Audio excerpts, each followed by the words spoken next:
Good morning. My name is Dr. Bruce Gerald. I serve as president of the University of Maryland, Baltimore. I am pleased to welcome you to this program. This morning's program is recognition of Human Trafficking Awareness Month. And I want to assure you that the program, the participants, it's a star-studded panel. I'm just amazed at the people that we've been able to assemble, and I want to thank them. This program is intended to provide you with critical updates in the fight against human trafficking. And there have been many advances. There still remain many challenges, but I think you'll be pleased to hear what some of the advances, what effects they've had in the field, as well as victims of human trafficking. I want to thank the panelists ahead of time for giving their very valuable time, but more importantly, their valuable insights to us as experts in the field. I would also like to acknowledge the many participants in the audience as well.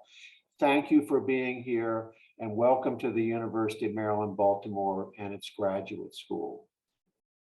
Before I introduce Ambassador Esserman, I'd like to tell you just a little bit about the University of Maryland Safe Center located in our graduate school at UMB.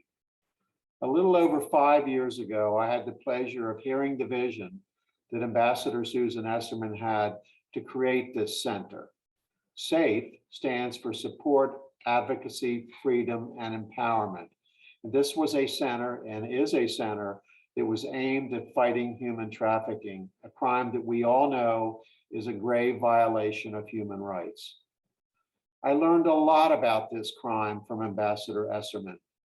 I learned that it's a problem in our own backyard. I learned that it's invisible to most of us. And as a result of her vision and drive and her convincing me of this, I had the honor to help her establish this center as part of a partnership between two universities, the University of Maryland College Park and the University of Maryland, Baltimore. That partnership, it's called the Empower program, is a strategic partnership between the two universities. And its main objective is to maximize innovation and impact through collaboration between the two universities. And one thing has become very clear. Our SAFE Center has impact. And for sure, it fits with the UMB mission. That mission is to improve the human condition, as well as to serve the public good through education, research, clinical care, and service to Maryland for sure and beyond. And that's exactly what this center does. I believe they have accomplished amazing things in just the past couple of years in their effort to combat human trafficking. And they provide many critical services, advocacy, but they also provide research in the field and are an opportunity for many of our students to participate in these activities, to understand this crime and to make a difference in what happens over the long run. I would say that they've also had to deal with the overlay that COVID has placed in providing all these services. And yet here we are standing proud with many accomplishments. This collaboration has achieved a lot of accomplishments. One is the center has been able to work across many schools at both College Park and University of Maryland, Baltimore to provide services to several hundred human trafficking survivors and their family members. So we've involved the academic fabric into this service to the community. And I think that's what universities should be about. We've also launched many innovative economic empowerment programs for survivors. We've advocated for state anti-trafficking legislation. We've promoted state and local efforts to combat labor trafficking. We've implemented trafficking prevention workshops, importantly, in local international high schools. And we've trained over 5,000 professionals on human trafficking. There's much more. And Susan, I don't know how you accomplish these amazing things. I know that part of the answer is your own drive and passion for this topic. Part of the answer is also through your ability to collaborate with others. But I think a lot of it has to do with the importance of this fight, the importance of fighting human trafficking. And I want to thank you for all that you do to fight this important battle. A couple of things about the program. It's not just a Safe Center program. It is also a collaboration with another center at UMB's graduate school, the University of Maryland, Baltimore Center for Global Engagement, led by Professor Virginia Rowthorn, and additional collaborations outside UMB, with two major importance for sure that have been critical to the success of the Safe Center. One of those is the Prince George's County Human Trafficking Task Force. Thank you for being here. And the Montgomery County Human Traffic Prevention Committee, also a co-sponsor. Thank you for being here. And thank you for each of you for your support and participation. With that, I'd like to now introduce Ambassador Susan Esserman, founder and director of the University of Maryland Safe Center.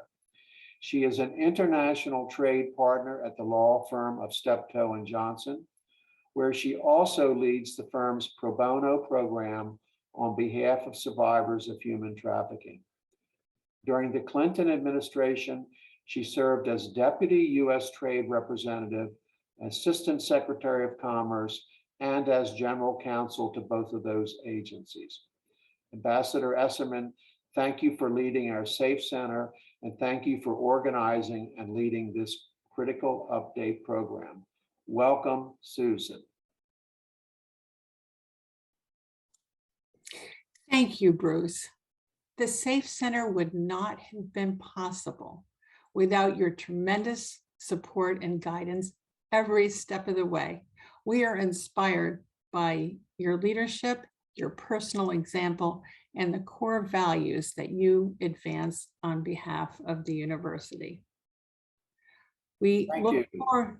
Well, thank you. We could not thank you enough for helping us to realize our vision. We look forward to enhancing our collaborations across the many schools at the University of Maryland, Baltimore, and College Park as we seek to scale our impact in the years ahead. 2020 marked the 20th anniversary of the adoption of the UN Palermo Protocol and the landmark anti-trafficking legislation, the Trafficking Victim Protection Act.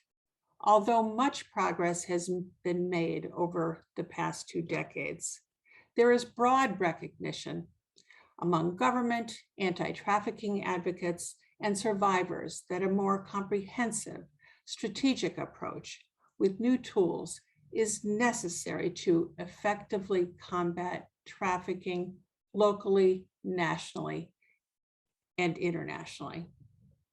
In this regard, we've seen a series of changes and updates in US government policy, programs, and goals, especially over the last year. The President's National Action Plan and the report of the Survivor Advisory Council, both released last month, contain ambitious goals and important recommendations. Collectively, these plans and programs give new priority to connecting anti-trafficking work to efforts to address its underlying root causes and efforts to build equity for marginalized communities.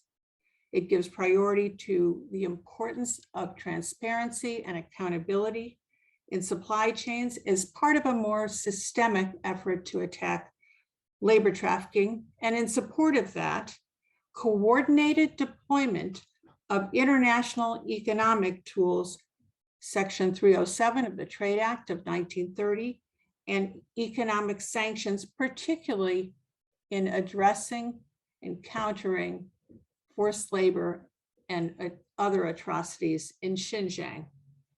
These programs and plans also give priority to enhance survivor input, as well as establish goals to better harness the resources of the US government and to leverage US government engagement with other countries, bilaterally, regionally, and multilaterally.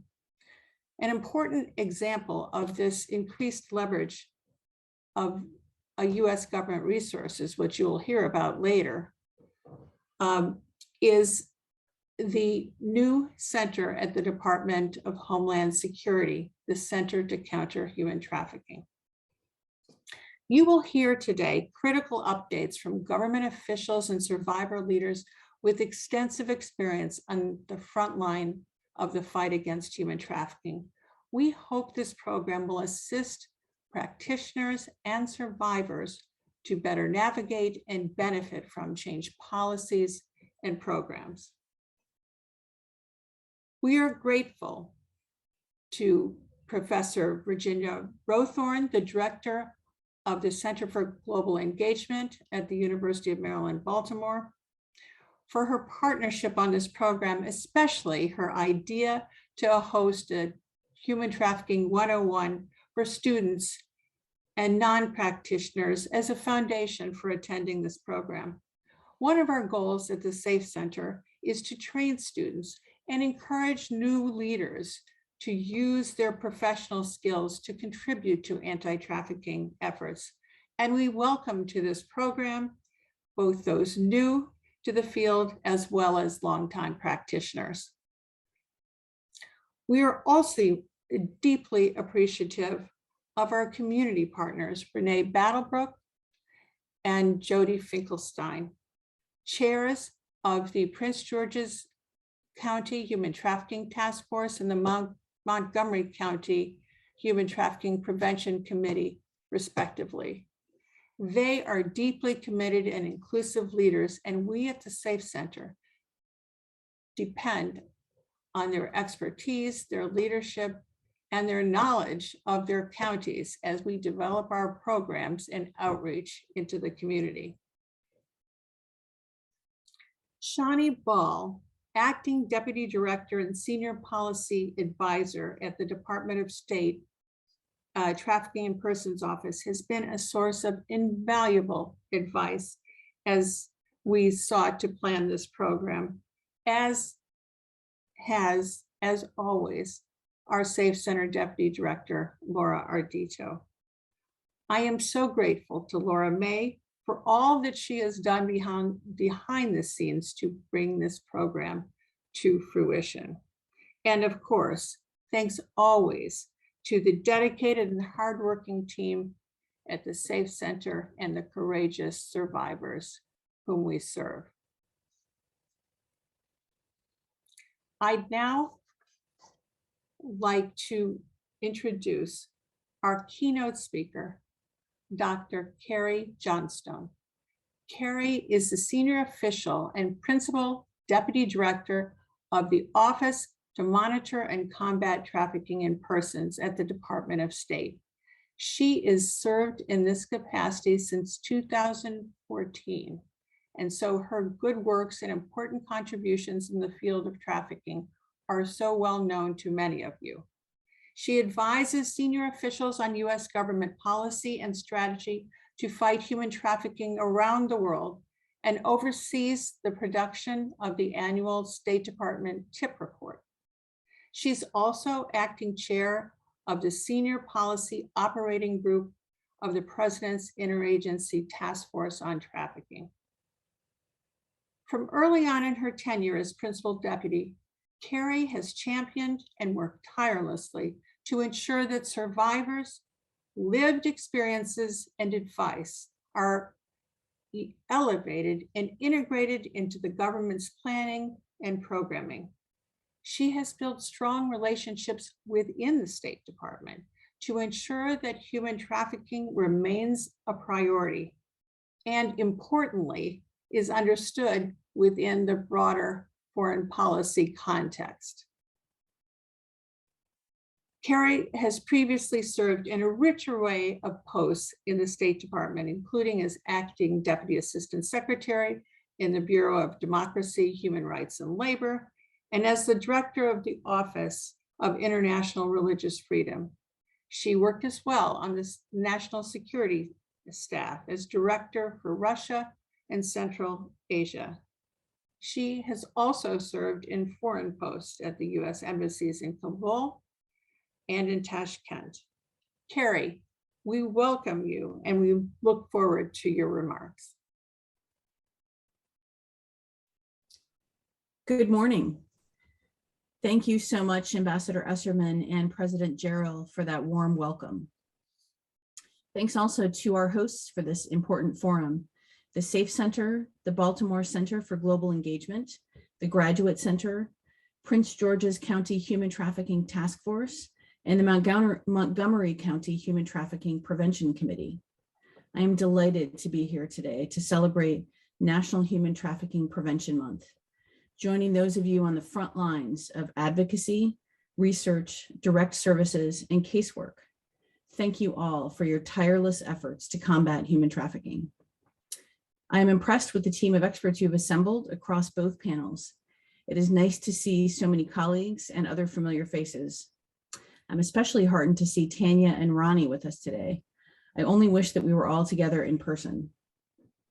And to all of you participating with us virtually today, good morning again, and thank you for joining us. Allow me to share a few brief words about my office for those who may not know us. The Office to Monitor and Combat Trafficking in Persons at the State Department leads the State Department's global efforts to combat human trafficking through a 3P framework: the prosecution of traffickers, the identification and protection of victims, and the prevention of human trafficking. We do this by objectively analyzing government's efforts, engaging in strategic bilateral and multilateral diplomacy, targeting foreign assistance to build capacity of foreign governments and civil society, and advancing federal anti-trafficking policies through interagency coordination. We also partner with civil society, including human trafficking survivors, the private sector, and the public to advance the fight against human trafficking. It is this 4th P of partnership that strengthens the capacity of the other 3 Ps to effectively fight against human trafficking.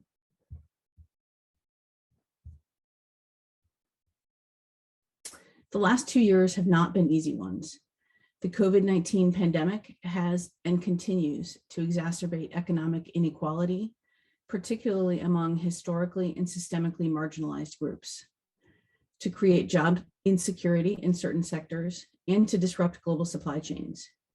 Traffickers operating around the world take advantage of this economic uncertainty and the diversion of resources and services toward the pandemic to exploit vulnerable individuals.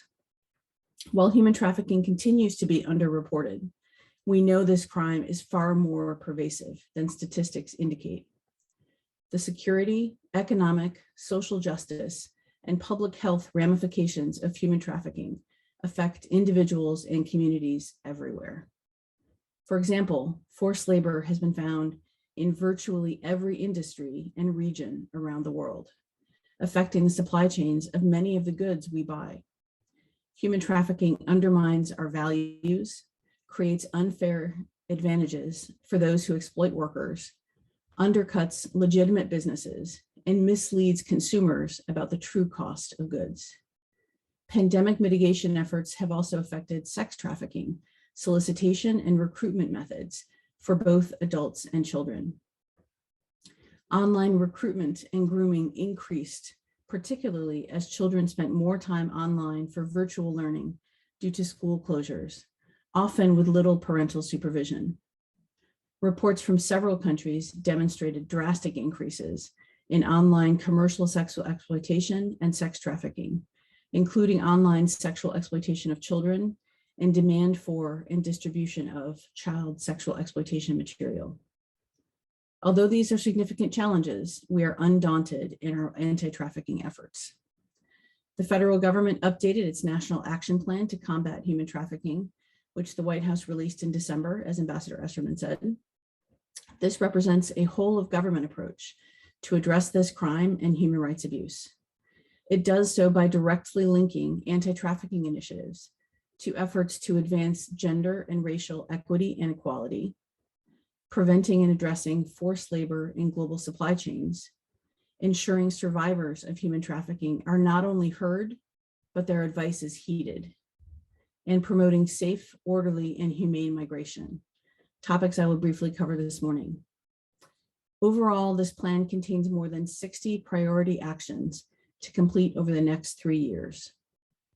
I anticipate you will hear much more about it this morning from the other panels, and other federal experts. And if you'd like to read the full text, you can find it on our website, state.gov/human trafficking. At the State Department, we are focused on implementing key actions surrounding an effective anti-trafficking response to embed racial justice and equity into our policies and programs, address forced labor in supply chains, identify visa categories that require additional protections related to the labor recruitment and treatment of workers, and develop best practices in implementing screening forms and protocols for all federal officials who have the potential to encounter a human trafficking victim in the course of their regular duties. In addition to our part in implementing the National Action Plan, our office and the State Department are also working to build a global coalition of governments, civil society, and private sector partners to serve the American people and address pressing issues. During last month's Summit for Democracy, administration officials stressed the importance of partnerships to advance democratic institutions, human rights, responsible supply chains, and the fight against corruption in the year ahead. One thing we heard repeatedly at the summit is that we must collaborate with the private sector to end forced labor. Another call was for measures to prevent practices that are exploitative in nature and increase the vulnerability of workers, while also harnessing the innovative power of companies to enhance our capacity to detect human trafficking and increase survivors' access to services. During the summit, Undersecretary Azra Zaya announced support for the Empower Initiative, which is part of the Presidential Initiative for Democratic Renewal, and underscored the U.S. commitment to workers' rights. This initiative will work to enhance workers' voices within global supply chains. Encouraging responsible supply chains free of forced labor has long been central to our efforts. The U.S. government has a policy in place to prevent U.S. government contractors, subcontractors, grantees, and subgrantees from engaging in trafficking in persons. We are working to implement this policy, conduct risk mapping of U.S. government procurement, build in extra protections for contracts for goods and services of particular concern, and train acquisition officials on human trafficking. Across the interagency, we are working to support Customs and Border Protection in its efforts to prohibit the importation of goods made with forced labor. We are also calling out countries that engage in acts that undermine democratic institutions and values, and stepping up pressure on those governments that are intentionally engaged in human trafficking, including governments that have a policy or pattern of human trafficking, such as Cuba, North Korea, Russia, and the People's Republic of China. In July 2021, the US government issued an updated Xinjiang supply chain business advisory, alerting the private sector of the legal, economic, and reputational risks of doing business associated with Xinjiang, China, where the government is engaged in state-sponsored forced labor, among other serious human rights abuses. Congress has now provided new enhanced tools with the recent passage of the bipartisan Uyghur Forced Labor Prevention Act. This act provides new tools to further promote accountability for the People's Republic of China's state-sponsored forced labor in Xinjiang and beyond. We believe it is not just vital to call out countries for acts that undermine democratic institutions and values, but we must put policies and laws in place to enforce this. We are committed to advancing workers' rights and combating forced labor in global supply chains, using all the tools that we have. Throughout all of our efforts, survivor engagement has been and remains a policy priority for my office, the State Department, and the whole US federal government in the United States, as a focal point of our approach to combating human trafficking. Integrating survivor expertise into anti-trafficking strategies and policy is fundamental to ensuring that measures are victim-centered and trauma-informed. One primary way we do this is through our collaboration with the U.S. Advisory Council on Human Trafficking, which was established to provide a formal platform for trafficking survivors to make recommendations on federal anti-trafficking policies to the President's Interagency Task Force to monitor and combat trafficking in persons.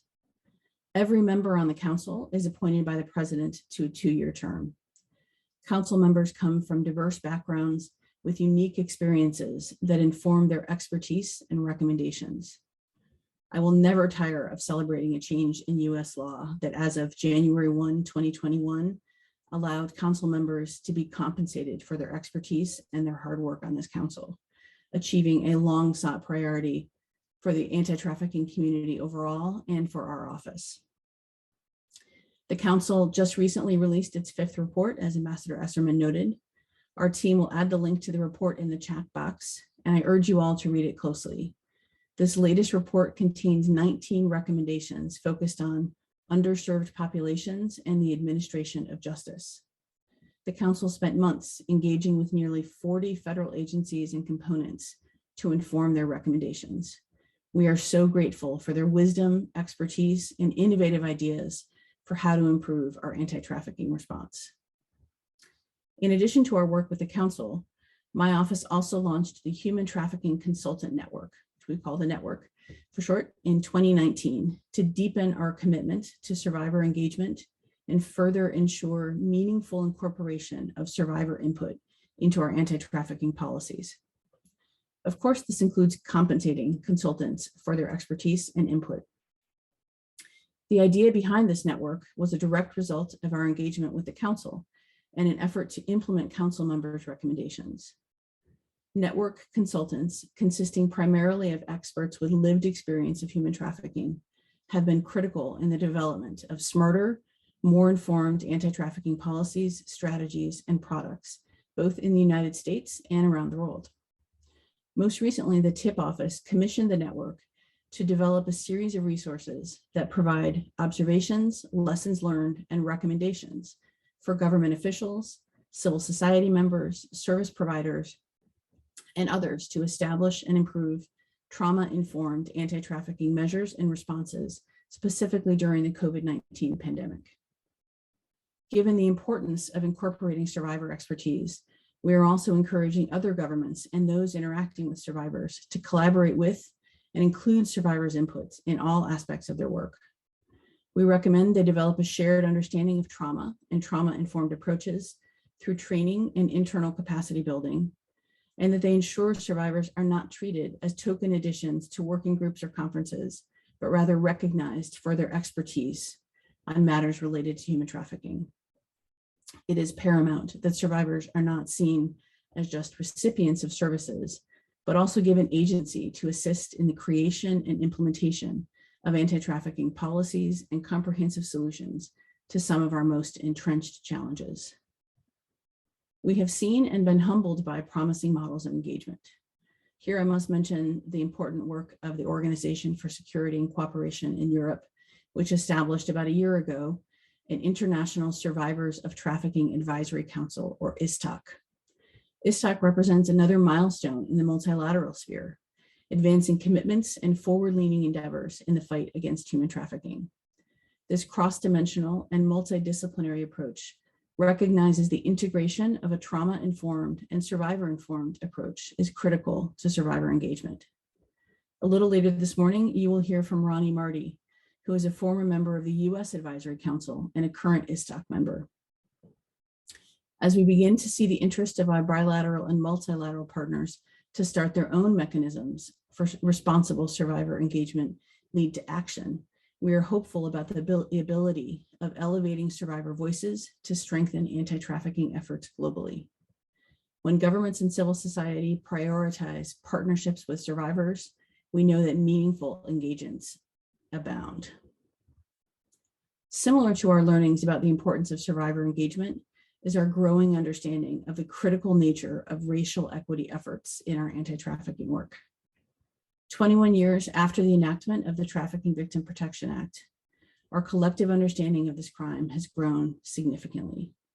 We've come to recognize that the living global legacy of systemic racism, colonization, the transatlantic slave trade, and chattel slavery has created socioeconomic disparities that traffickers still often exploit. If we are to prevent all forms of human trafficking, we need to increase our commitment to reducing those vulnerabilities to exploitation, particularly for individuals from historically marginalized or underserved communities. We are challenging ourselves to do more in a few ways. Internally, we are answering the President's call to agencies to increase our own diversity, equity, inclusion, and accessibility efforts within our office, and to promote and support training on unconscious bias and trauma-informed approaches for our staff and within the department. We are now getting expert recommendations through the network on how to advance racial equity efforts at the intersection of human trafficking in a more thorough, thoughtful, and trauma-informed manner. We're also using our annual TIP report. In the 2021 TIP report, we worked to elevate understanding through Secretary Blinken's letter and a special interest section on acknowledging historical and ongoing harm, the connections between systemic racism and human trafficking. Survivors also provided input on the photographs and images used in the report. This year, network consultants are advising us on how best to seek information from foreign governments and other key stakeholders for the 2022 TIP report that more fully captures the impact of inequity and marginalization.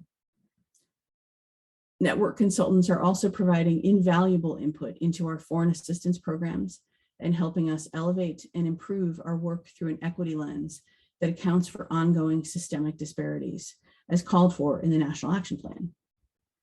In collaboration with our 20 interagency partners, we are working on an implementation plan to integrate racial equity throughout our federal anti-trafficking efforts, and we aim to release that later this year.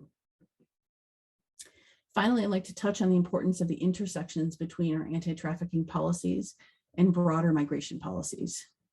It is critical that we promote safe, orderly, and regular migration pathways. This calls for collaboration with other U.S. government agencies as they work toward enhancing pathways to safe and humane migration and tackling the root causes of irregular migration.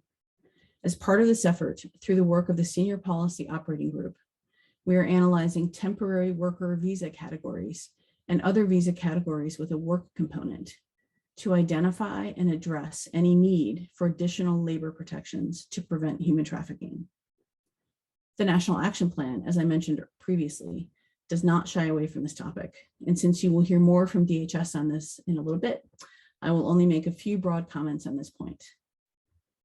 In addressing the acute and long-term drivers of irregular migration, we recognize it is crucial that we safeguard our regular immigration pathways so migrants are not exposed to human trafficking risks.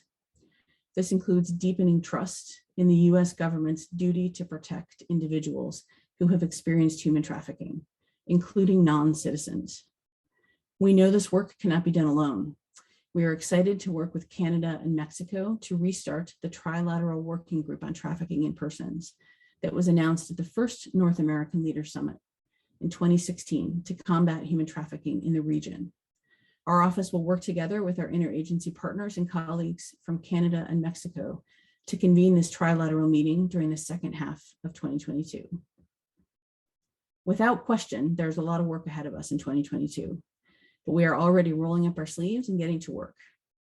Each of us, including all of you at this event today, has a role to play in the fight against human trafficking, whether in federal, state, or local governments, as advocates or service providers, the private sector, or individual citizens.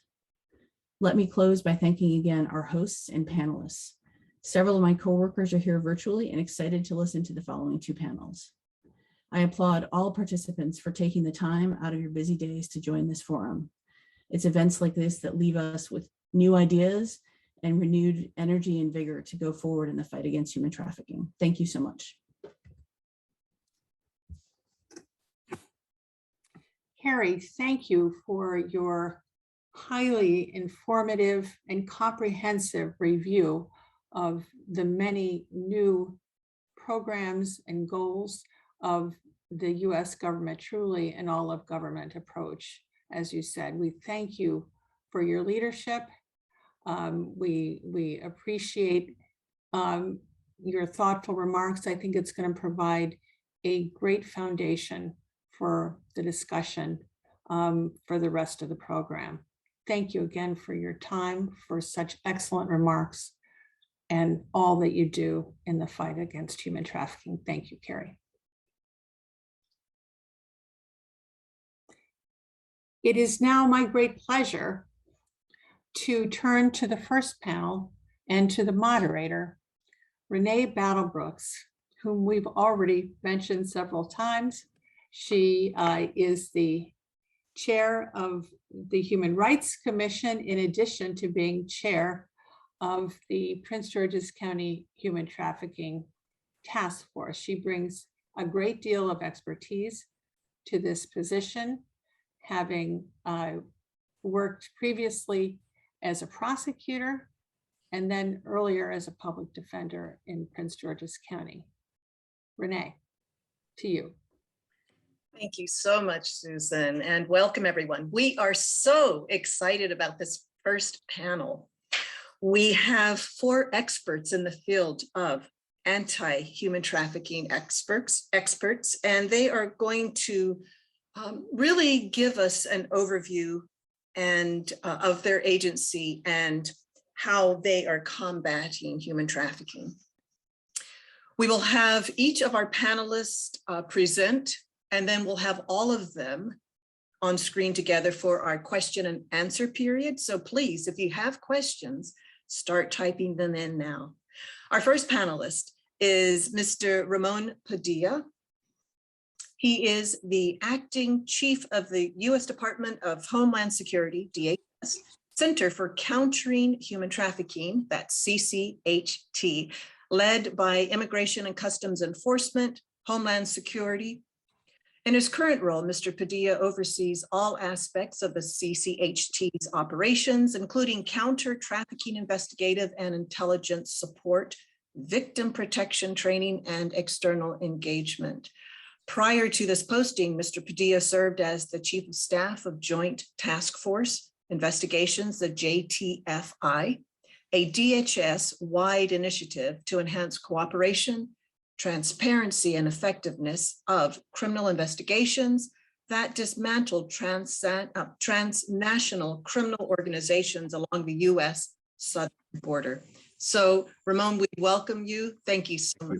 All right, thank you. And first of all, I want to thank the University of Maryland and the SAFE Center, as well as thank Dr. Carrie Johnstone for the great work she's doing at the Department of State.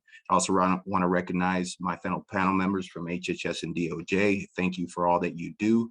And of course, last but certainly not least, the Honorable Tanya Gould, who the CCHT had the honor of participating in the inauguration of the center in October of 2020. So thank you very much for participating. I'm honored to be here with you. So I'm very proud to represent the DHS Center for Countering Human Trafficking, also known as the CCHT. I plan to share some updates and accomplishments from across DHS. I will give you a disclaimer up front. The disclaimer is that it's difficult for one person to know everything about such a large department. So if there's questions I can't answer, I'm happy to follow up with you after the event. Working in counter trafficking, we know that there's always an urgency to this work, whether it's in prevention, prosecution, or protection. It becomes very clear that with human trafficking, we must strive to do more and we should strive to do better.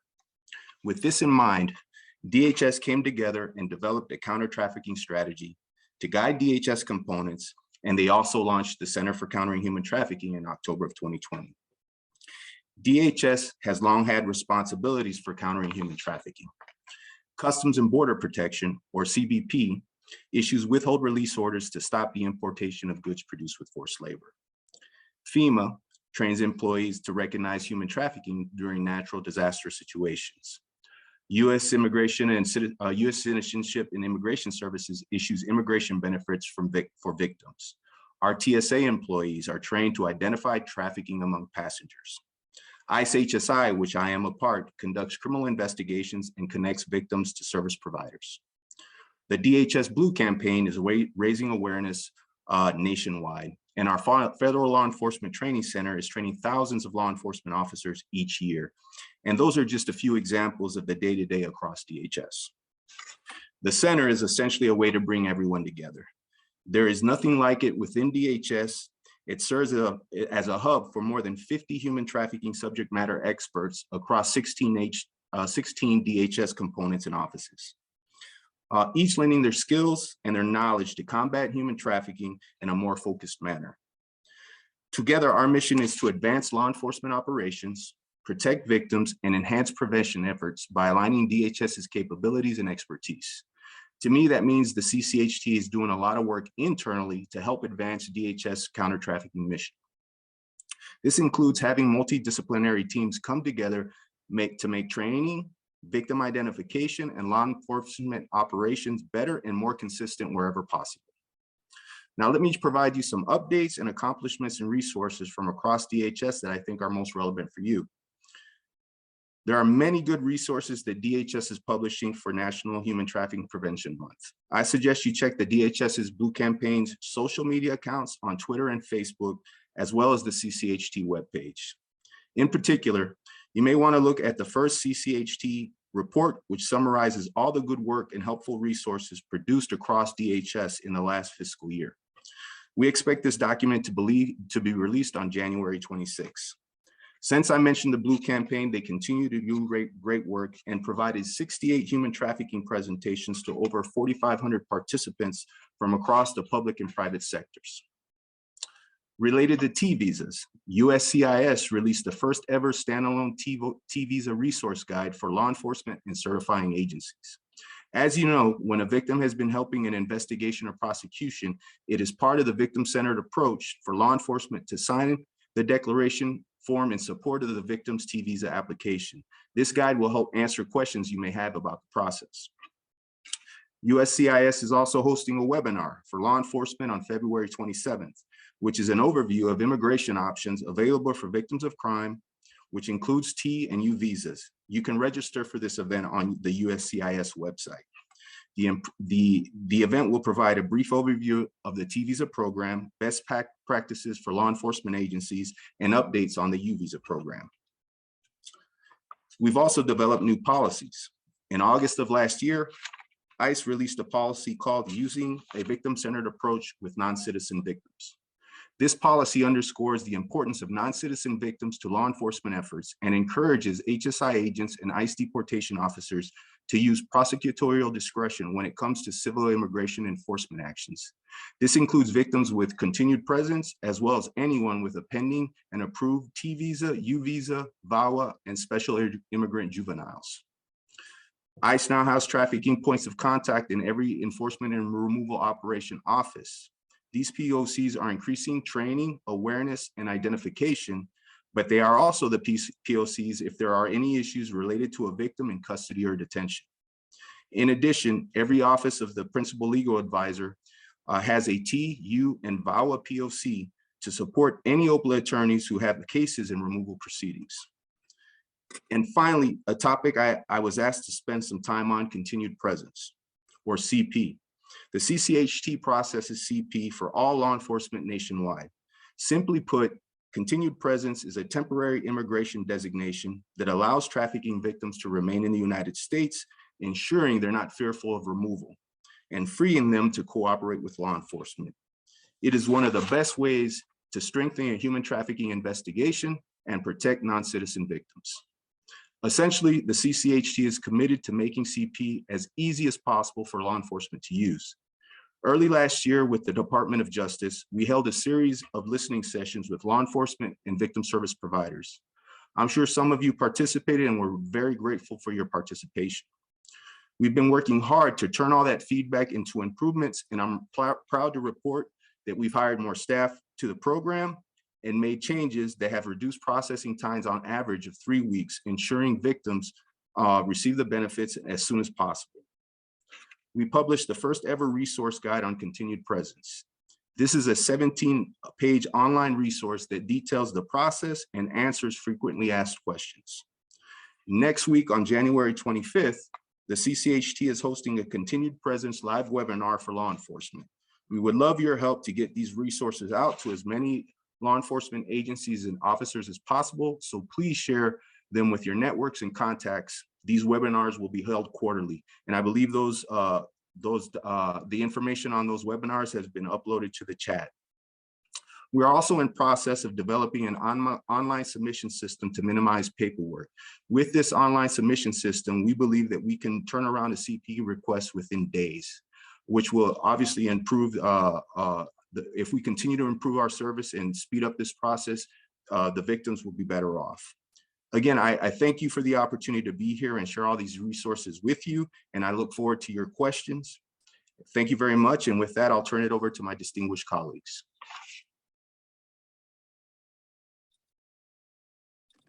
And thank you so much, Ramon, so sorry. And our next guest panelist is, I am so sorry, as luck would have it, my computer just shut down. Isn't that wonderful? Catherine Chan. And I'm looking for her bio. Here it is right here. We started up again. Thank you so much. Catherine Chan is the founding director of the Office on Trafficking in Persons, OTIP, and senior advisor on human trafficking at the U.S. Department of Health and Human Services, HHS. OTIP is the HHS Administration for Children and Families responsible for developing strategies and implementing programs to prevent trafficking, increase victim identification and access to services, and strengthen the health and well-being of survivors. Catherine is the Federal Executive Officer of the National Advisory Committee on the Sex Trafficking of Children and Youth in the U.S. As Senior Advisor, Catherine serves on multiple committees under the Senior Policy Operation Group of the President's Interagency Task Force to monitor and combat trafficking in persons. So, Catherine, we are thrilled to have you. Welcome.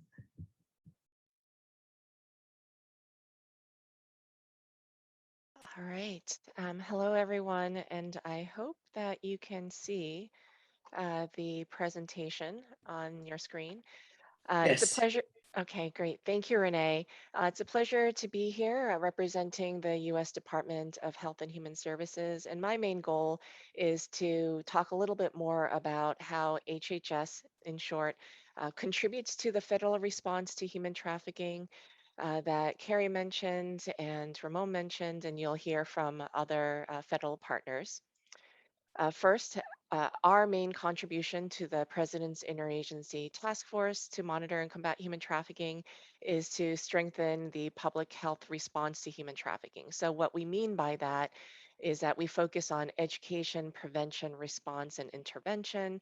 We work to address the root causes of human trafficking that may create vulnerability, not just for individuals, but also families, communities, and industries disproportionately impacted by human trafficking. And then we provide services to individuals who've experienced human trafficking either during or after the victimization. The priority goals that we have at the HHS Office on Trafficking in Persons is to establish a cohesive national human trafficking victim service delivery system. Second, to invest in a culture of data-informed anti-trafficking programming and policymaking, and we're very eager to connect in particular to stakeholders on this call that may be interested more in research and data analysis efforts.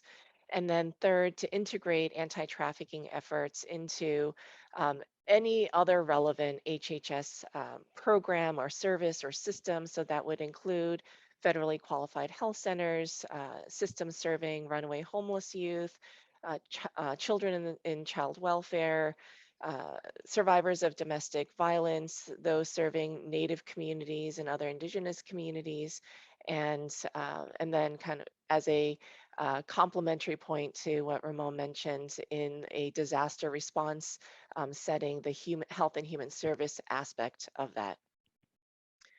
And there are many statistics that we can share, but a couple that I wanted to just highlight over the years. One, we look very closely at the various statistics coming out of the National Human Trafficking Hotline. And the one that you see on this slide is the increase of signals into the hotline directly from survivors of trafficking. So there are many callers who call in because they may have a tip related to trafficking or maybe seeking services on behalf of someone who experienced trafficking. But these numbers show how, whether it's through call, text, or chat functions, more and more survivors of trafficking have been directly calling into the hotline. This indicates to us that there's a growing level of public awareness of self-identification and help-seeking behavior among those who've been impacted most directly by human trafficking. And then second, I share, these are our data measures that we report into Congress every year as part of the budget process. And you'll see, and you can have access to this presentation after the event today, but you'll see that across the board, whether we're assisting domestic victims of human trafficking or foreign national victims of trafficking, including the letters of eligibility that and certification that HHS issues to certain foreign national victims. Those numbers have also increased over time. And across the board, we're seeing the engagement at the local level of increasing identification, screening, and services to individuals impacted by human trafficking. So in our three areas of prevention, protection, and research policy and data, I wanted to just highlight a few resources that some of the participants in this event may be interested in. So on the prevention side, HHS continues to implement prevention education programs working currently with 8 school districts, and we're already learning a lot. And obviously, there's been an impact from the pandemic in terms of the startup of this new demonstration grant program. And in future years, we look forward to releasing more funding opportunity announcements for other school districts who may be interested in incorporating human trafficking prevention education into their programming. Last year, we also worked with the Administration for Native Americans and partnered with StoryCorps to raise awareness about the realities about human trafficking, but also the progress that individuals and organizations have made over the last 20 years. And although we already launched the Voices of Freedom Oral History Archive, we invite anyone at any point to go to the StoryCorps platform and have a conversation with someone else to contribute to this ongoing oral history project. Third, some of you may be aware that there is a National Advisory Committee on the sex trafficking of children and youth in the United States. One thing I wanted to mention is that last year, the committee released recommendations specific to what states can do to strengthen their response to child and youth sex trafficking. There were 127 recommendations going across multiple sectors of state engagement, from the judiciary to law enforcement to child welfare to education and other sector involvement. And the committee just 2 days ago released their preliminary assessment on what states have already started to do or what states are doing to implement those recommendations. And both the recommendations and the preliminary state assessment is available on our website. And then finally, as Carrie mentioned, there are a lot of efforts that various federal agencies are doing to bring survivor voices into the table to inform federal programming and policy making on anti-trafficking efforts. And one example of that within the Department of Health and Human Services is our Human Trafficking Leadership Academy, where we bring together 6 individuals with lived experience and 6 allied professional or individuals with professional experience into leadership development cohorts, working with the Coro Institute. This is implemented through our National Human Trafficking Training and Technical Assistance Center. And each of these cohorts, as they go through their leadership development program, they address some key questions that we have at the time. So the most recent cohort was addressing the question of how federal agencies can improve access to services and decrease barriers, particularly for survivors of trafficking and communities of color. The cohort before that was specifically looking into recommendations on preventing labor trafficking among migrant families. And then prior cohorts address topics such as how to best support survivors of human trafficking with co-occurring substance use and mental health challenges, and also addressing a whole family or two-generational approach to increasing the economic and other forms of well-being for individuals of human trafficking and their families. In the area of expanding access to services, we continue to implement our grant awards supporting the National Human Trafficking Hotline, as well as comprehensive case management services for foreign national victims, domestic victims, and for supporting organizations in Native communities. And you'll see at the bottom of the screen, if you're already not familiar with it, please visit grants.gov to research or search for any upcoming grant opportunity from any federal agency on human trafficking. But one of the some of the new demonstration programs that we have in our funding forecast specifically are for child victims of trafficking, labor trafficking victims, and you'll see some other opportunities there that you might be interested in. We also launched a new resource portal for organizations working with unaccompanied children on our website. There's a list of free trainings and screening tools and services that unaccompanied children may be eligible for, so please check that out. We also launched core competencies for health and behavioral health systems. So that includes the healthcare delivery systems, the healthcare education systems. So if you're on this call and you are plugged into any aspect of healthcare, from research to education to clinical practice, please view our core competencies developed with survivors and healthcare professionals over the course of 3 years on what those core knowledge and skill areas would be. And then finally, on this slide, there are many resources we developed over the last year regarding housing and economic mobility, from a toolkit to a resource fair, which the recording is available online, to an information memo on the use of emergency housing vouchers from HUD applied to victims and survivors of human trafficking. And then the last section I wanted to share is for those researchers and students who may be on the call. There is work that we're doing to build the evidence base in anti-trafficking services and prevention work. So you'll see a few here released over the last year or so around recommendations for field testing prevalence methodologies in the United States to complement the work that the State Department is doing in this area, an evaluation of case management programs assisting domestic victims of human trafficking, and then a report looking at the link between foster care, runaway episodes, and human trafficking. We also published some principles on the safe implementation of health diagnostic codes on human trafficking for any healthcare providers or healthcare researchers who may be on the call.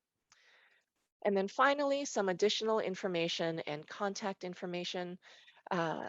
Please join us on January 27th. We will be holding a national stakeholder call with our agency leadership on the upcoming priorities for HHS and ACF. And a lot of what I reviewed is what we did over the last year. So join us on next week's call on to have an understanding of where priorities are for this year. And you can also download the HHS specific commitments in the National Action Plan to Combat Human Trafficking.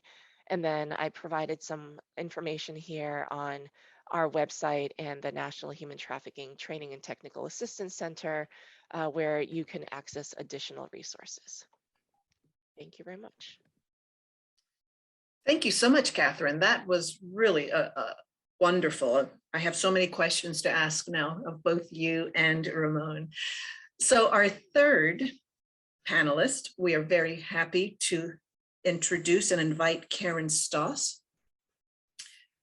Thank you.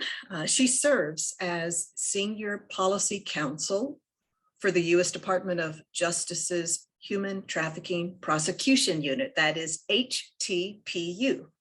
She works on the legislative and executive branch policy proposals affecting the department's efforts to prosecute human trafficking using a victim-centered approach, and supports building capacity among HTPU's enforcement partners.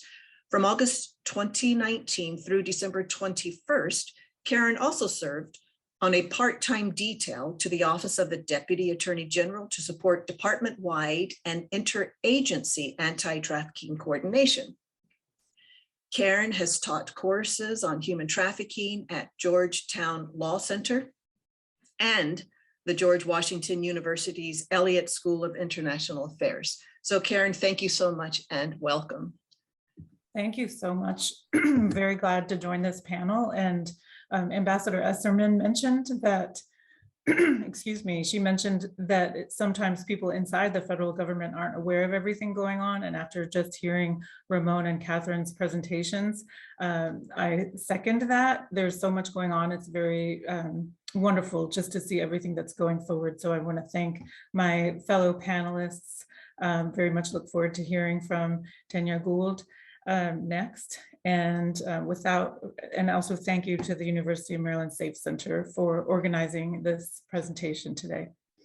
I want to give an overview of the role of different Department of Justice components first. Then I will take a deep dive into some topics related to forced labor, which is an area that doesn't always get as much attention. And third, I will talk about some issues related to non-punishment of victims that I know are of interest to many people in the audience today. So first, the role of DOJ, and another name for this part of my discussion could just be navigating the alphabet soup. There are two main litigating divisions at DOJ's headquarters who work on human trafficking issues. So that's the Civil Rights Division, where my office is. I work in the Human Trafficking Prosecution Unit. We work on forced labor cases, and we work on sex trafficking cases that involve the use of forced fraud or coercion, primarily against adult victims of sex trafficking. Separately, the criminal division has a different office called the Child Exploitation and Obscenity Section, which prosecutes child sex trafficking offenses. One important side note, my office, HTPU, in addition to prosecuting cases, a statutory role that we have is also to process requests related to early adjustment of status for T visa holders, and in particular to provide letters for those petitioners confirming any information about their case having closed so that they can adjust status to green card holders. So I talked about Civil Rights Division and Criminal Division as the two main litigating divisions that work on human trafficking.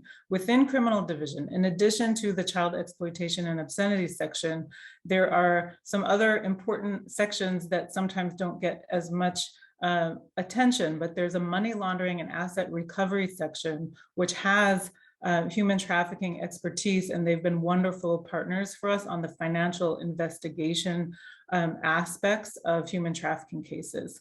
There's another section also called the Human Rights and Special Prosecution section that has expertise in overseas human rights investigations and prosecutions, and they've been extremely helpful to us in a growing area of our work, which is forced labor cases that relate to global supply chains.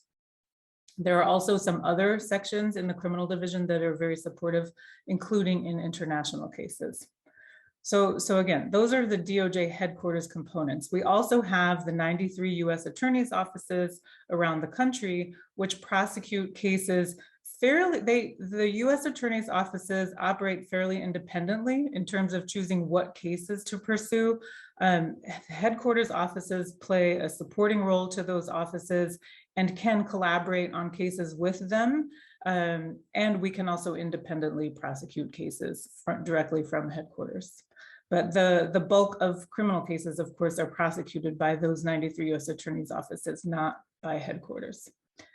So apart from the litigating divisions, there's also OJP, which has 5 sub-offices, including, important for us today, the Office for Victims of Crime, That office grants significant funding for victim assistance. They support the enhanced collaborative model task forces, which fund law enforcement and victim assistance.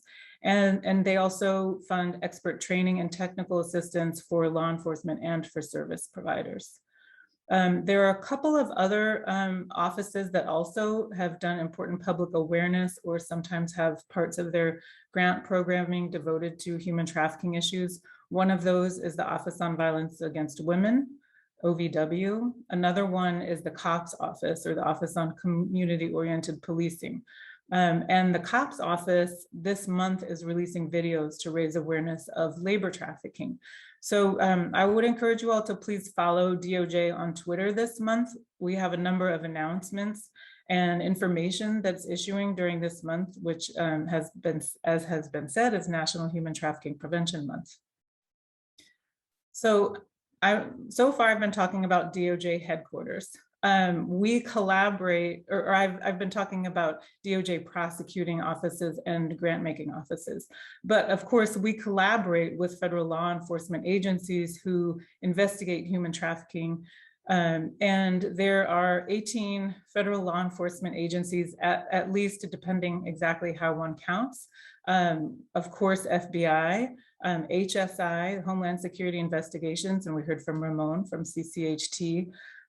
Those are the two that are most well known, but I think it's important also to know that there are at least 3 other federal law enforcement agencies that we frequently have really fruitful collaborations with in human trafficking cases. One is the Diplomatic Security Service, which is part of the Department of State.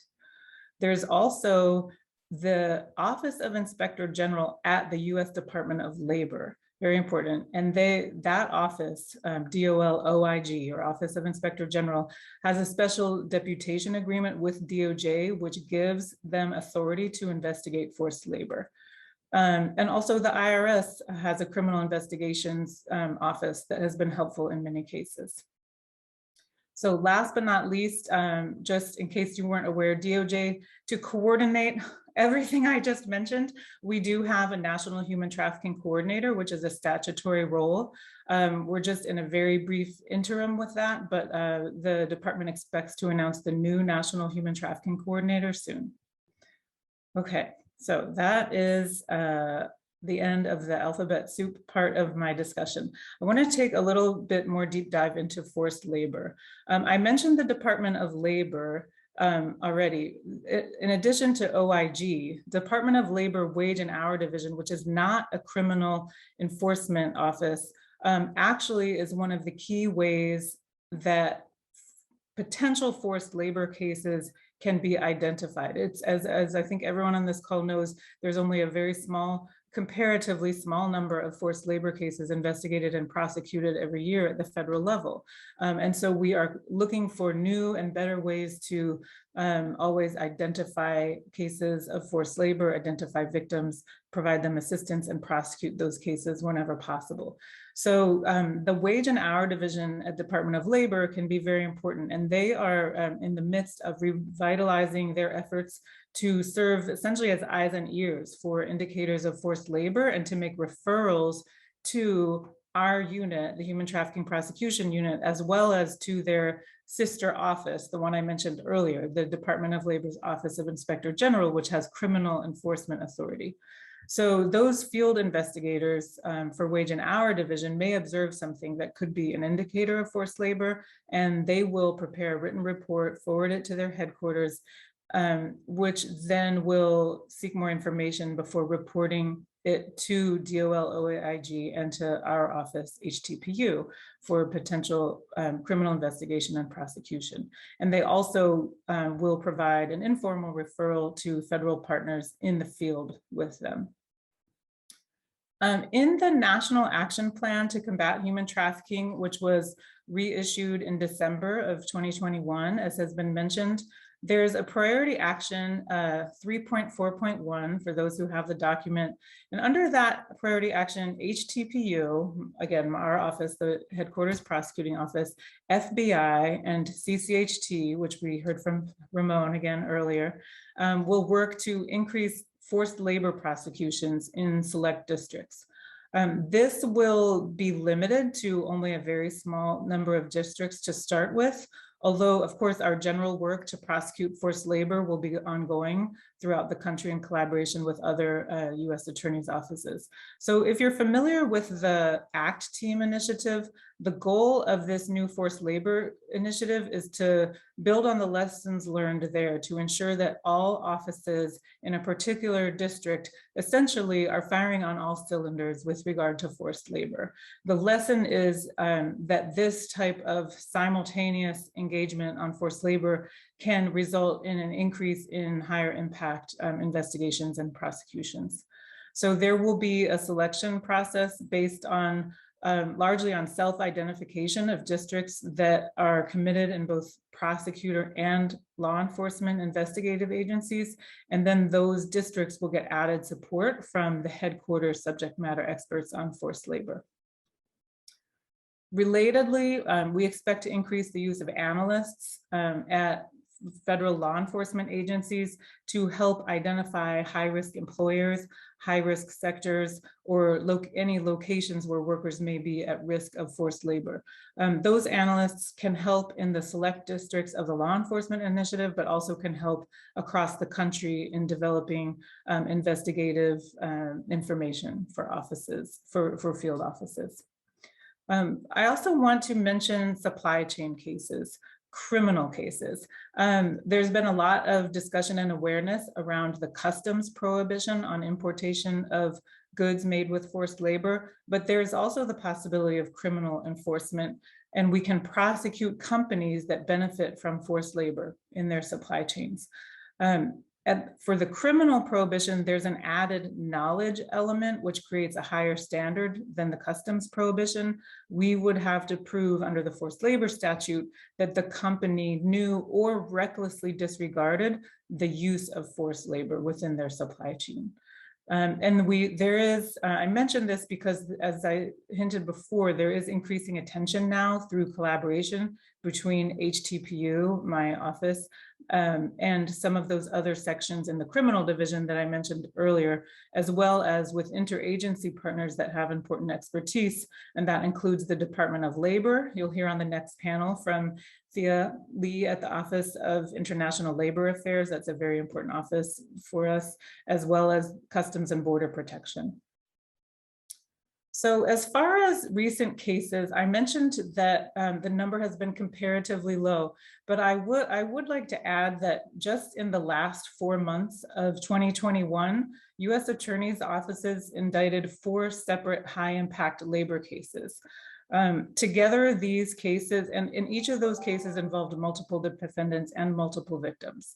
So together, those cases involved a total of 38 defendants on fruit, vegetable, and agricultural farms in the Southeast and Texas, food services, and other businesses in the Mid-Atlantic and the Midwest. And last on this forced labor topic, I just want to plug an event that the Assistant Attorney General for Civil Rights, Kristen Clark, will be hosting on January 31st at 3:30 p.m. This will be an event focused on federal criminal enforcement efforts against forced labor, and will feature leaders from several federal law enforcement agencies, as well as an expert on human trafficking who is a survivor of forced labor. So I wanted to briefly touch on victim issues. Please pay attention to the release of Attorney General guidelines on victim and witness assistance, which will be coming out very soon from the Department of Justice, not human trafficking specific, but has an important application and will apply to DOJ and our enforcement agencies, FBI, DEA, ATF, and US Marshal Service. We are in the midst of reviewing federal policies to implement the principle that victims should not be inappropriately penalized or prosecuted for acts their traffickers compelled them to commit. And last but not least, we are very soon going to be releasing a DOJ strategy to combat human trafficking. This strategy includes further steps to implement the National Action Plan, as well as DOJ specific internal work to strengthen our own capacity to investigate and prosecute forced labor, protect victims, and prevent forced labor. Thank you. Thank you so much, Karen. That was a wealth of information. I see that we have lots of questions in the Q&A. I'm not sure we're going to get to all of them, but we'd like to now welcome our final panelist, Tanya Gold. Tanya Gold is an activist fighting against human trafficking, striving to impact legislative policy and raise public awareness. She currently holds her second term as co-chair on the U.S. Advisory Council on Human Trafficking. She is the anti-trafficking director for the Virginia Commonwealth Attorney General's Office. She has served as a consultant to various anti-human trafficking organizations, as well as the DOJ's Office for Victims of Crimes, DHS's Blue Campaign, and DOS's TIP office. Tanya Gold shares her story of being trafficked as part of her advocacy and opportunity to work with lawmakers in their efforts to end human trafficking. So Tanya, thank you so much for being with us. Thank you, Renee. It's such an honor to be here. Thank you all for just being in this space and showing up, and not just showing up and being present, but your passion comes through. And, as a survivor of this, lived experience, I just want to say thank you. And just know that your passion inspires people like myself to continue the work. So thank you so much.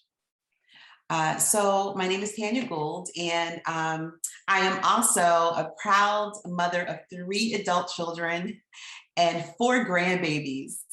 I am a survivor of domestic sex trafficking.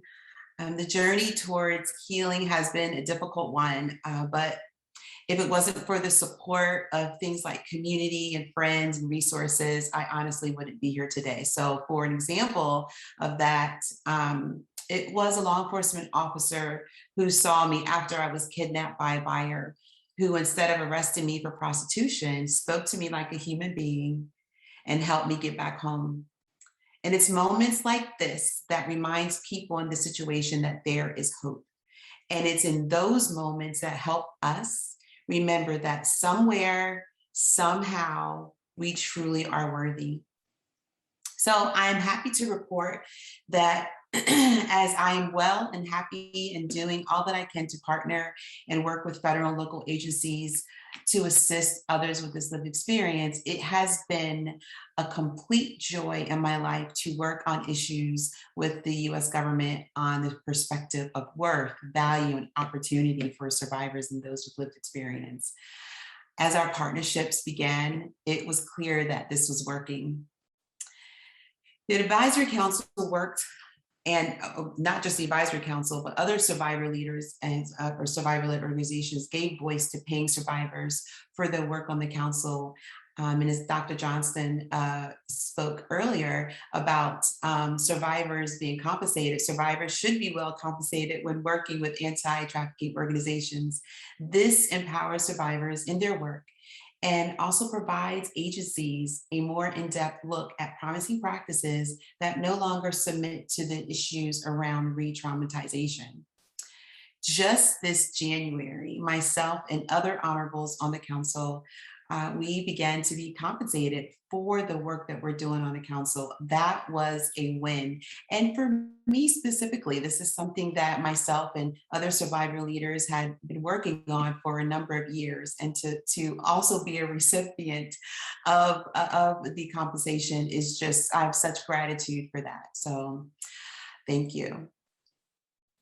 Also, the Human Trafficking Consulting Network was created out of the Department of State. As you also heard about this, survivors are brought on as consultants and work together, developing and creating things like promising practices and toolkits and variety of new ideas to enhance programs and better support survivors.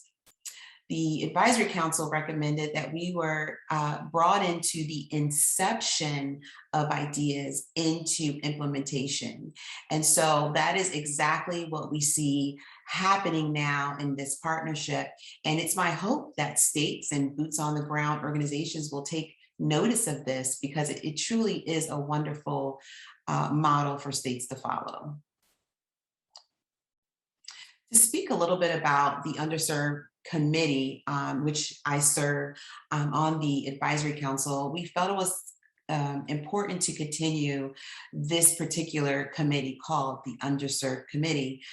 Because you just wanted to continue to give platform for this space. We really felt like it was important to give space to those who are most vulnerable. I believe that this is how we can measure the health of our nation, is by how we treat our most vulnerable. We decided to take it a step further for this report and discuss root causes. If we intend to eradicate human trafficking, we must start having discussions around the why. We must remember that traffickers, they already know this, and they use this to further exploit us and generationally keep us exactly where we are. And so I'm going to take a moment and actually read to you in our mission, in the overview of our mission in our report. It states or gives space to the marginalized populations or underserved communities we are talking about. So the mission of the Underserved Population Committee is to develop appropriate responses to meet the needs and promote equity for marginalized and/or underserved human trafficking populations, including but not limited to youth, Indigenous populations, Black and Brown communities, LGBTQIA2S+ communities, boys and men, and people with special needs. I would also like to just take a moment and read to you and talk a little bit about the root causes. To effectively address human trafficking, federal agencies must acknowledge and understand the complexity of its root causes. Contexts that drive, enable, or increase the risk of trafficking include a lack of equal access to social capital, education, recreational and employment opportunities among impoverished and vulnerable communities. The perpetuation of harmful community and cultural norms among at-risk communities that may shun social and mental health services, and I'll talk a little bit about that later as well, or other support, or government systems rooted in generations of mistreatment and mistrust. Cultural norms that exist in the broader community also increase the risk of trafficking, including those that discredit or fail to acknowledge the historical and collective trauma of underserved populations, as well as the acceptance and glorification of exploitation and pornography. And I think it's really important for us to really come to terms with how acceptable this type of exploitation really is in our community when we look at entertainment and we look at what we buy into every day, in movies that we watch, music that we listen to and our kids listen to. It has really become something of the norm. And so we must begin to talk around this and address that issue.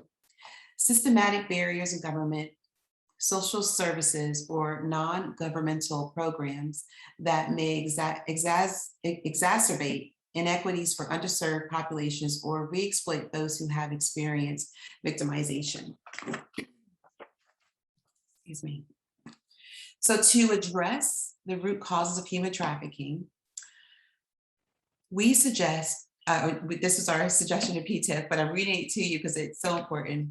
We suggest PTIF agencies also consider the following when conducting anti-trafficking work or providing training, technical assistance on trauma-informed approaches. Okay, so address generational and historical trauma, understand family and community trauma, and really addressing it. And this was important to us because a lot of times we're talking about being trauma-informed. Also, you hear a lot about PTSD.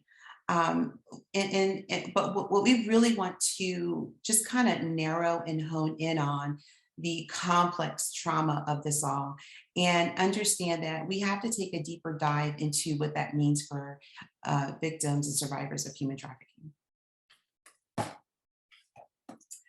The Department of Education updated its Human Trafficking in America School Guide And so we worked together with Blue Campaign to make sure the outreach materials and online resources were able to reach those who are harder to reach, like the underserved communities.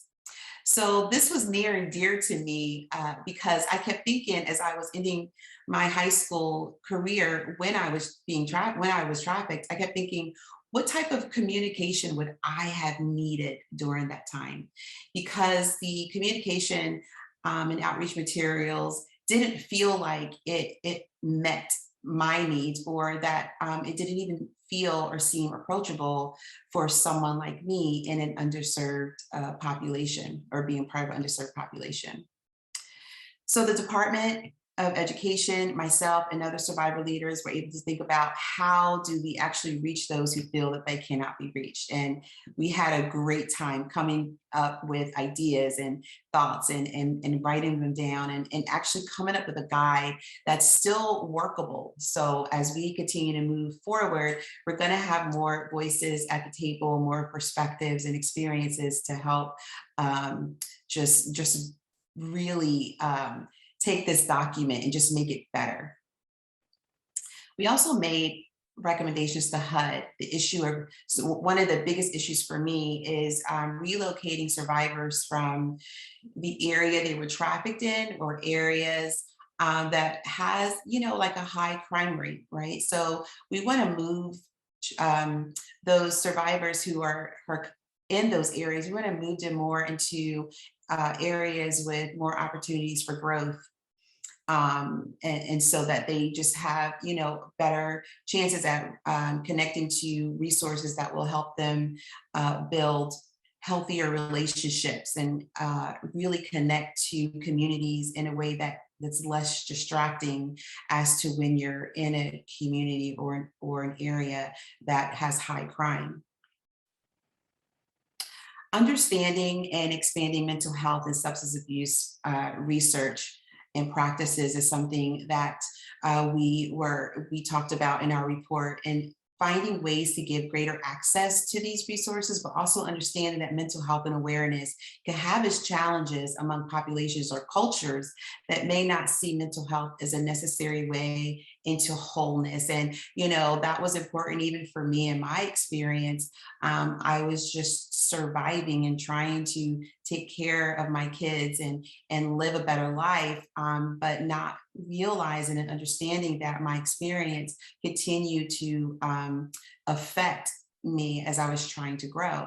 And so counseling wasn't something that I saw as a necessary tool to help me grow, until I just, begin to have people in my life speak to me about counseling and trauma, and how this is very helpful. And then eventually I, took that opportunity. But culturally, it's not, something that is looked upon as something, to use as a tool to become more healthy. And so understanding that, and also searching for more opportunities or tools to help those who may not be open to trauma counseling, just finding different tools to help people grow and help people heal. What you will begin to see more from us as survivor leaders and experts is language around prosperity, which I would love to see as a fourth P when it comes to our work. We would like organizations to ask themselves questions like, how have I set up the person I'm working with? How have I set them up for success when they leave my program? Do they have economic opportunities that will set them up for their journey and for their dreams and their desires? And did they experience a wholeness approach when they were with us in our program? We want to be perceived not as how our past would have had it, but rather the opportunities their future would have for us. And so as a program, did you have language around and support around what that really truly can look like for us as we're going through your programs, and in a realistic way? To reiterate the trauma-informed approach, it places priority of restoring the survivor's feelings of safety and of choice and of control. We are a community of Americans, of people who no longer want to be seen or who no longer want to be a part of or seen or understood as a marginalized and underserved population. We desire to dream. We desire economic opportunities for ourselves and our families. We desire to create generational wealth and a legacy. We desire to be a part of a community that grows and work together with pride for ourselves and our children and so forth. We still have a lot of work to do when it comes to partnerships between government and state. And so I've noticed working on a state level now, there's just a large level, like a huge gap in communication and knowledge and capacity. So I look forward to finding ways to bridge that gap. And it's a pleasure and an honor to create and to be a pioneer for myself, for other survivors, survivor leaders and experts, and of course for those who are coming up for children, so they don't have to experience one thing that we've experienced in our life. We definitely want to build a better life for them. So thank you so much for your time, and I look forward to your questions. Thank you so much, Tanya. That was very thought-provoking. If we could have all of our panelists back on with their cameras at this time. We have probably 8 minutes left, and I would like a way to capture, if we can, if you've had the opportunity to look at some of the questions in the Q&A by asking this question, and it may again help address some of those. We heard about the National Action Plan by Dr. Johnstone. And so I would like you to reflect through your lens, your organization, sort of how does this national plan impact your anti-human trafficking efforts? And I'll just give it for anybody that wishes to start answering.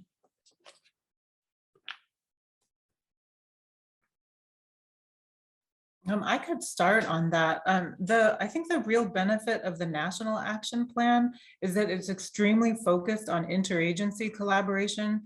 There's a number of steps that each of our agencies can take internally to improve our own capacity and impact, but there is so much that we cannot do without each other.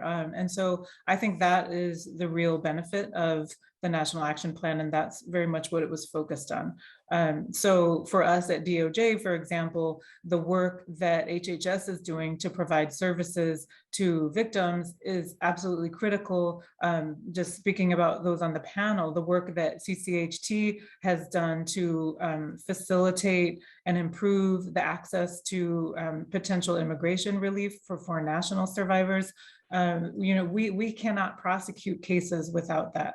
So the National Action Plan has brought us together around some of those issues, and it's also provided a context to tackle some of the more difficult issues that have often been critiqued with the federal government, but where we really need leadership to make progress because there may be controversial issues. So for example, the issue related to non-punishment of victims of human trafficking is directly addressed in the National Action Plan, and it really provides us with that high level authority to be able to make progress on some of those more thorny issues directly within our agencies. Excellent. Thank you so much, Karen. Who else would like to take a stab at that?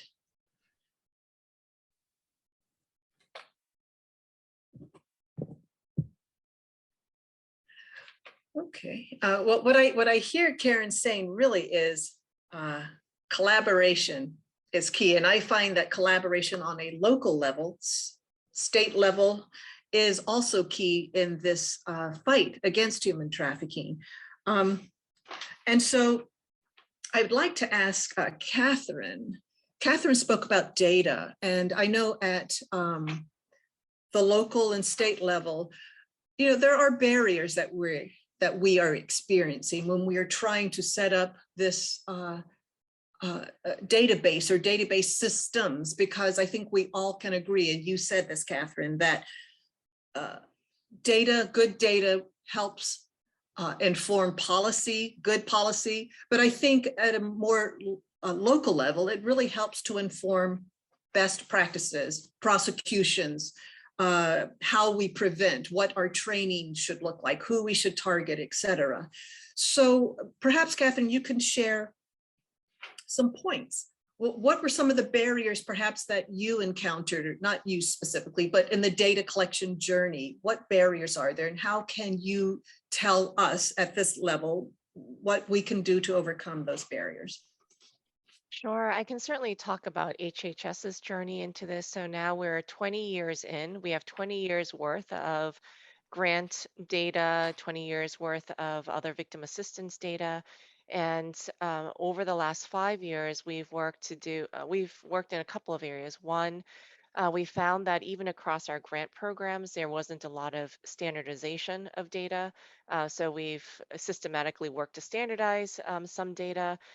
Second, we modernized some of our data collection systems. So for example, there's a federal requirement for any federal, state, local official, if you come across a foreign national minor who may have experienced trafficking, to refer those cases to us so that we can determine eligibility for additional benefits.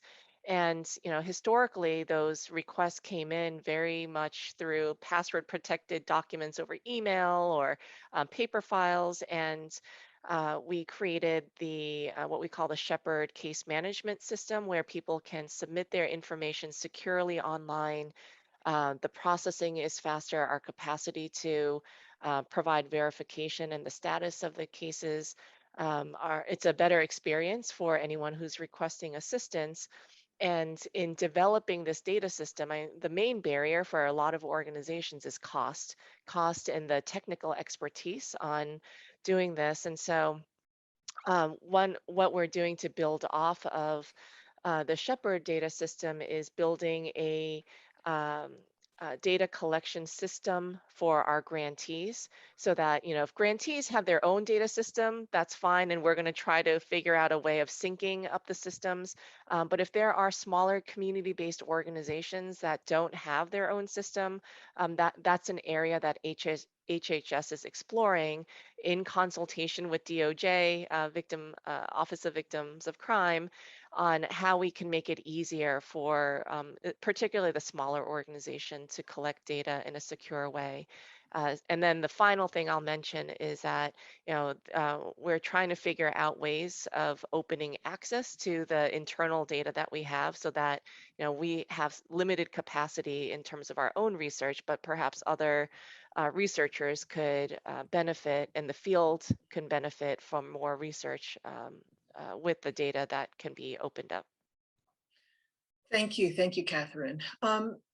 There was a thread through all the presentations and keynote speaker of the diversity, equity, and inclusion space. And so I would ask each of you to reflect through the lens of your organization, sort of what that looks like, or how that's being rolled out, or how you encompass those ideals. So I guess I will pick. Let's start with Tanya.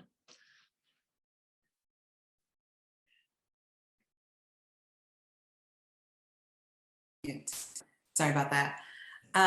So for me, it's, it's my lens. It's how I see things because of my own experience and those that I work with. And so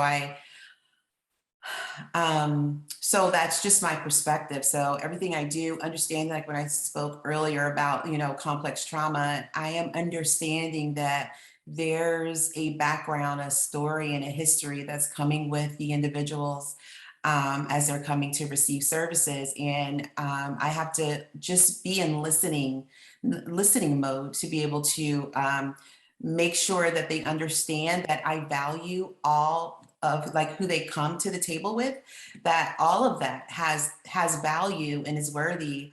And then I'm able to offer appropriately services that we have, that may fit, because it's all from understanding it's about empowerment and information. And so people are able to make wonderful decisions if they have all of the information. And so I just offer myself as a guide and a supportive partner in their journey.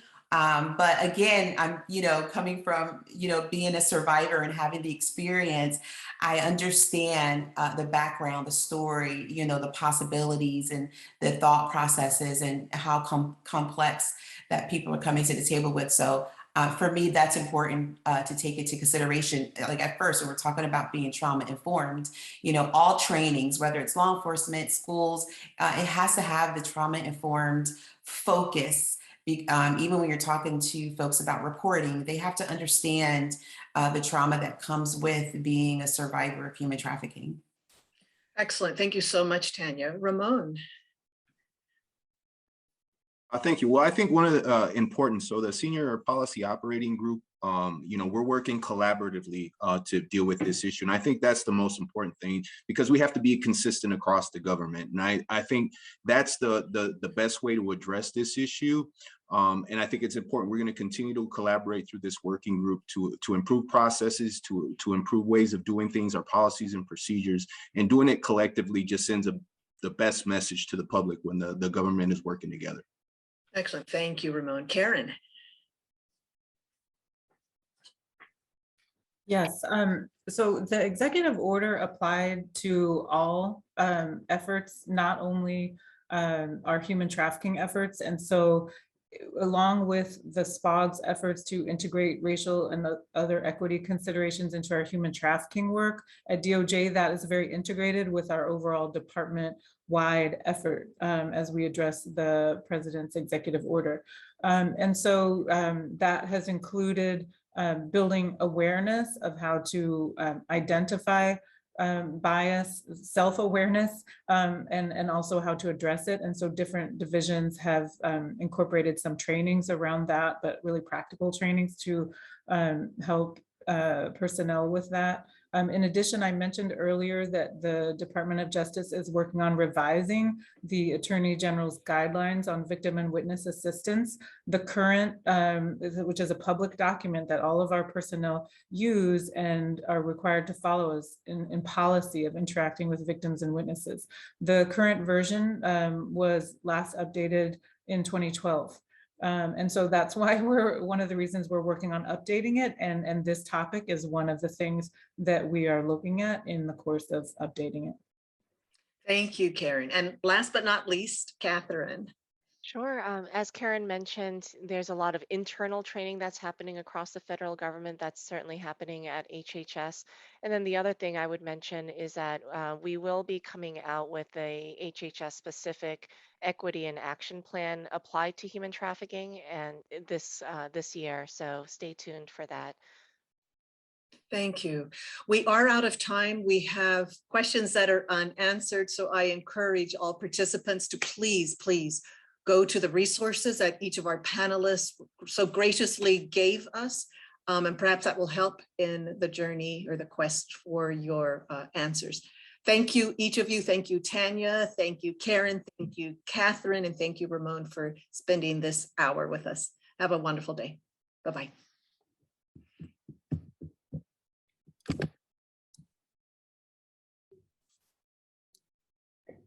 Hello, everyone. We're now going to turn to the international panel. We're so fortunate to have such a distinguished group of panelists to discuss work underway to address international dimensions and drivers of human trafficking. Each speaker comes to this from the standpoint of their different portfolios, responsibilities, and experiences. So our first speaker is Thea Lee, Deputy Undersecretary of Labor for International Affairs. She has been advocating for worker rights, both domestically and internationally, for over 30 years. She has previously served as president of the Economic Policy Institute and as Deputy Chief of Staff, Policy Director, and Chief International Economist at the AFL-CIO. Thea? Thank you, Susan. Thank you so much. And thanks for the invitation to be here today with all of you. It is a tremendous honor and a pleasure for me to join my US government colleagues, but also those organizations dedicated to the fight against human trafficking. I also wanted to thank the SAFE Center for sponsoring today's discussion, but also for the work that you do every day. It is tremendously important. When we think about how we value our own freedom, autonomy, and voice, both at the workplace and in our community, I think we can appreciate just how important and urgent this work is. The Department of Labor is completely committed to this work, both domestically and internationally. In 2021, there is absolutely no place for forced labor in labor markets or supply chains anywhere. Both Secretary Marty Walsh and Deputy Secretary Julie Su care deeply about these issues, and they understand how global labor rights are absolutely inextricably connected to labor conditions and good jobs at home. The International Labor Affairs Bureau, ILAB, my agency, is the largest government agency in the world dedicated to improving global working conditions. And we are uniquely positioned to address trafficking, forced labor, and other abuses anywhere they may occur, including in global supply chains. We have a team of 150 international labor experts, including labor attachés in key embassies. Our work is in research, trade monitoring and enforcement, and technical assistance. This is an extraordinary moment in history. There is new global awareness and concern about this issue, with key allies, including Canada and the European Union, among others, looking for opportunities to coordinate efforts. As Carrie Johnstone said earlier, international cooperation is absolutely essential to our success. And in the United States, the Biden-Harris administration recognizes the importance of lifting up global workers' rights, addressing racial and gender inequality, and using every tool in our toolbox to address trafficking in light of these issues. At ILAB, I like to say we use the leverage, the resources, and the voice of the US government to confront international forced labor. Research is our first building block, because you can't stop what you can't see.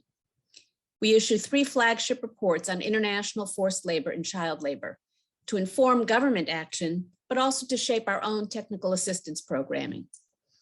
If you'd like to get a snapshot of our research, we have a smartphone app. You can find it on any app store called Sweat and Toil.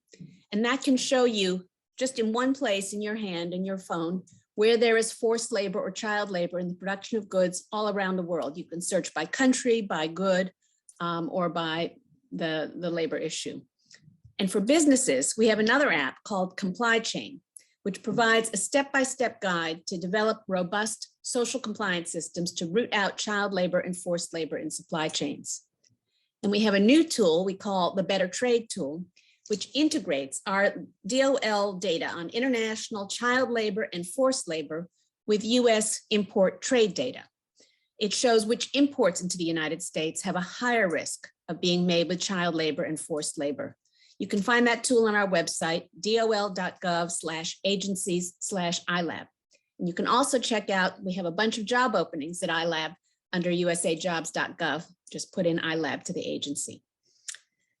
We are looking to improve our Better Trade tool because it's brand new, and we want to incorporate more data, capabilities, and functionality as we get feedback from users. So one request I have for all of you today is that you test drive the tool and provide us with some feedback, and this will help us improve it going forward. At ILAB, we have been raising awareness about human trafficking for over 2 decades. We have documented, for example, forced labor, child labor, or forced child labor in the production of cotton in 17 countries in our list of goods produced by child labor or forced labor. We also identify these same abuses in the production of critical inputs that are required for a green future, such as cobalt and polysilicon.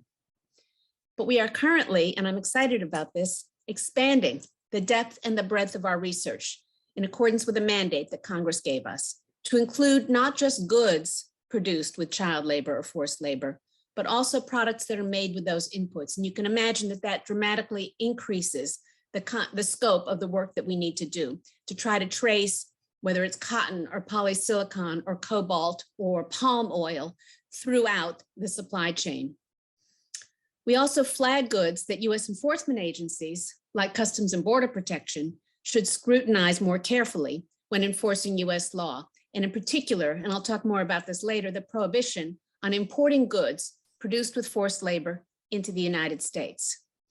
I wanted to give you one example from our work with Mexico as part of our implementation of the US-Mexico-Canada Trade Agreement. Since 2009, we have included tomatoes from Mexico on our list of goods produced by child labor or forced labor, based on our research. Cases of forced labor have been reported on both commercial tomato plantations and smallholder farms across Mexico.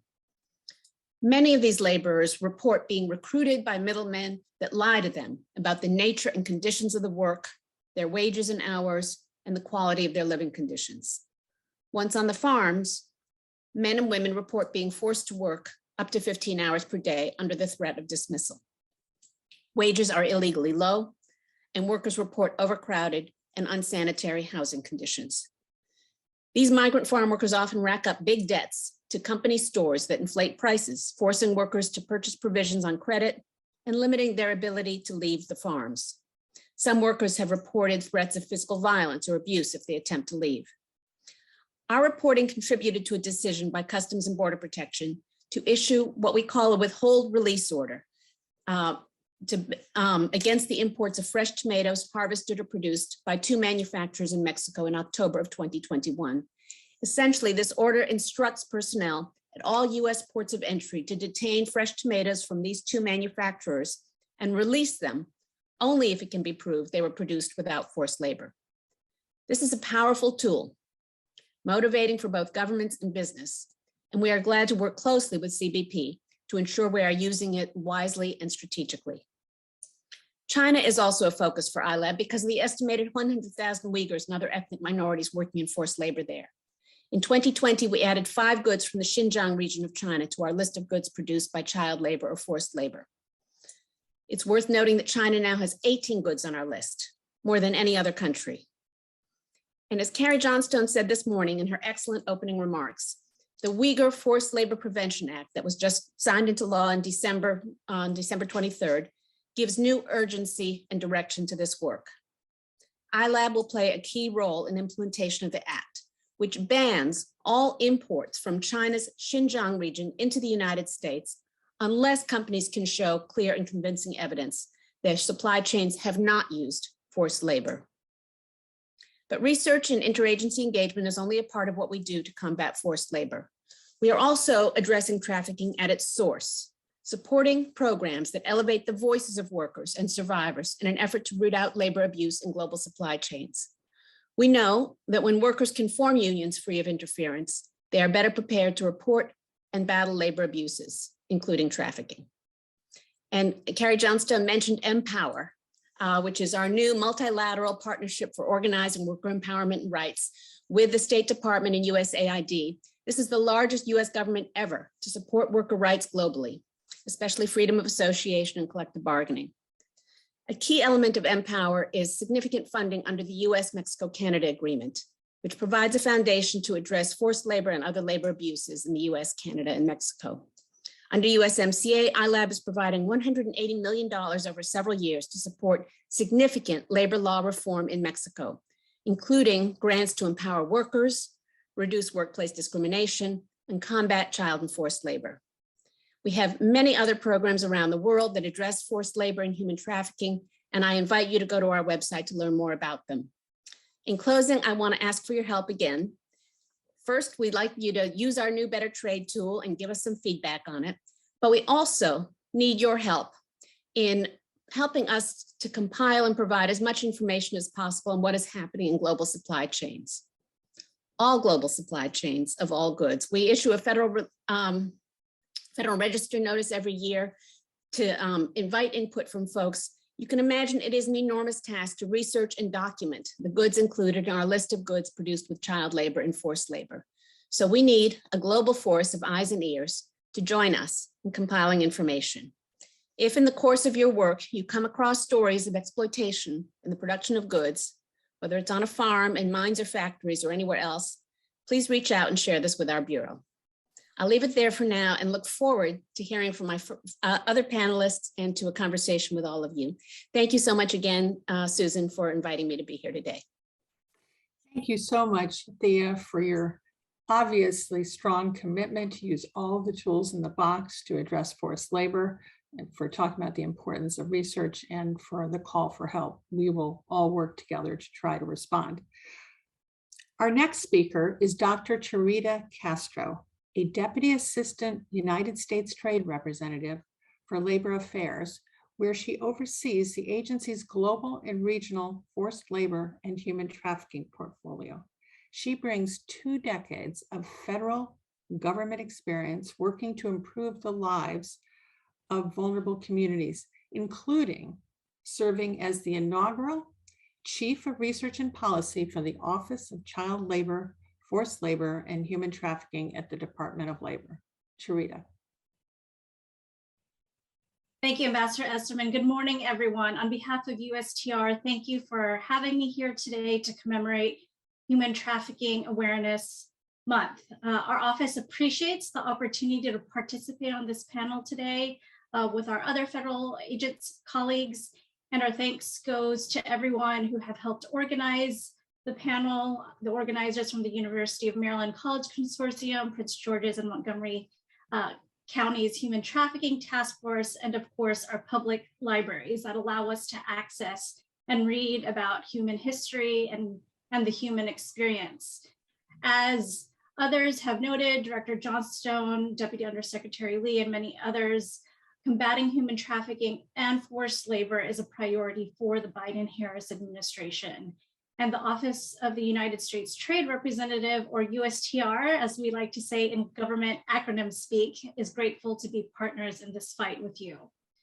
This issue has remained top of mind for Ambassador Katherine Tai, the US government's chief trade negotiator, not only as a moral imperative, but as an economic concern. In combating forced labor, we address unfair competition and we work to raise labor standards globally. Today, I'd like to share how our agency is using the power of trade to be a force for good, and that includes tackling forced labor and promoting global labor standards through trade. I'm going to provide an overview of 3 key areas. This is the USTR's worker-centered trade policy, the G7 Ministers' Forced Labor Statement, and other initiatives working with trade partners to end forced labor and promote labor standards abroad. But before I go into those areas, I just want to say how grateful I am to be in community with you. A lot of you have talked about community throughout this panel, and I'm scrolling through the participants list and I see many of you that we've worked together side by side over these last 2 decades. And we recognize that these last 2 years of the pandemic has been difficult, and the anti-trafficking community has continued to show up for each other as colleagues, professionals, support systems, and the populations we are in service of. So I want to thank you. You know, our labor affairs team over this pandemic and this time that we are away have tried to find ways to remain connected with each other. And part of that is sharing our origin stories and reminding us, each other, why we get up in the morning to do the work that we do. And so as we commemorate Human Trafficking Month, I want to encourage all of us to recall and hold close the experiences that called you to this field. For the students in the audience, I also want to say for all of you that there is a place for you. I think from the other panel to this panel, whether you are a musician, a lawyer, a social science researcher, or even a social worker like myself disguised as a trade policy person, we need all of us in this fight for a just and better world. So thank you especially to the survivors like Tanya and Ronnie, who are generous with sharing their stories so we can keep our policies and programs grounded in lived experiences. So what is this worker-centered trade policy, and why are you hearing perhaps about USTR for the first time? I'm gonna, walk through this, but I think, President Biden has emphasized the importance of building an economy that works for everyone and ensures that no one is left behind. As we've heard earlier, this is grounded in the values of diversity, equity, and inclusion. And if we know about the history of human trafficking and forced labor, this goes back to trade history in the beginning of time. So what is a worker-centered trade policy? This includes bringing governments, employers, and workers together to integrate the concerns of real-life workers into the development of durable trade policies before the development, during negotiations, and after the implementation of trade policy. This pandemic has highlighted the vast inequities that persist around the globe. And as we work to help our economies recover from the pandemic, our trade policy must facilitate a race to the top and take into greater account the day-to-day needs and experiences of people and communities, especially those who are at risk or in forced labor. So as we like to say in DC, at the end of the day, this is about the policy process and the policy impact on workers. And so for those of you who may have not followed trade policy and the role it can play to advance worker rights, I just want to share what this means in practice for workers. I had the privilege of traveling with Ambassador Tai to Seattle, Washington earlier this summer, where workers shared what they wanted from trade. And here are some of the things that they shared. They wanted their innovation and hard work, including the development of sustainable, eco-friendly products, to be valued here at home and abroad, market access for the goods that they produce or manufacture, assurances that trade monitoring and enforcement, including in the elimination of forced labor, was robust so that their labor was not undercut by unfair trade practices, protection from COVID-19 so that workers around the world can work safe and be protected from the deadly virus, and understanding that supply chain resiliency has a human component and the ability for a supply chain to bounce back from shocks includes not only an available supply of products, but workers who are treated fairly. And finally, you have heard Director Johnstone and DOS Lee mentioned, they talked about wanting to stand in solidarity, not just with the workers in the United States, but with workers whose rights are being violated, including those of Uyghurs and other ethnic minorities being subject to forced labor in the Xinjiang region. So our worker-centered trade policy also involves enacting responsible business practices that can contribute to the elimination of labor abuses, including forced labor and child labor in global supply chains. This is why we are focused on rebuilding relationships with trading partners and working to strengthen our trade and labor engagement with trading partners bilaterally in third countries and through engagement in regional and multilateral fora, such as the G7. In October, throughout the summer, actually, in the lead up to October, our agency had the privilege of witnessing this best-in-class interagency collaboration as we collectively prepared Ambassador Tai to deliver the United States position on forced labor at the G7 Trade Minister.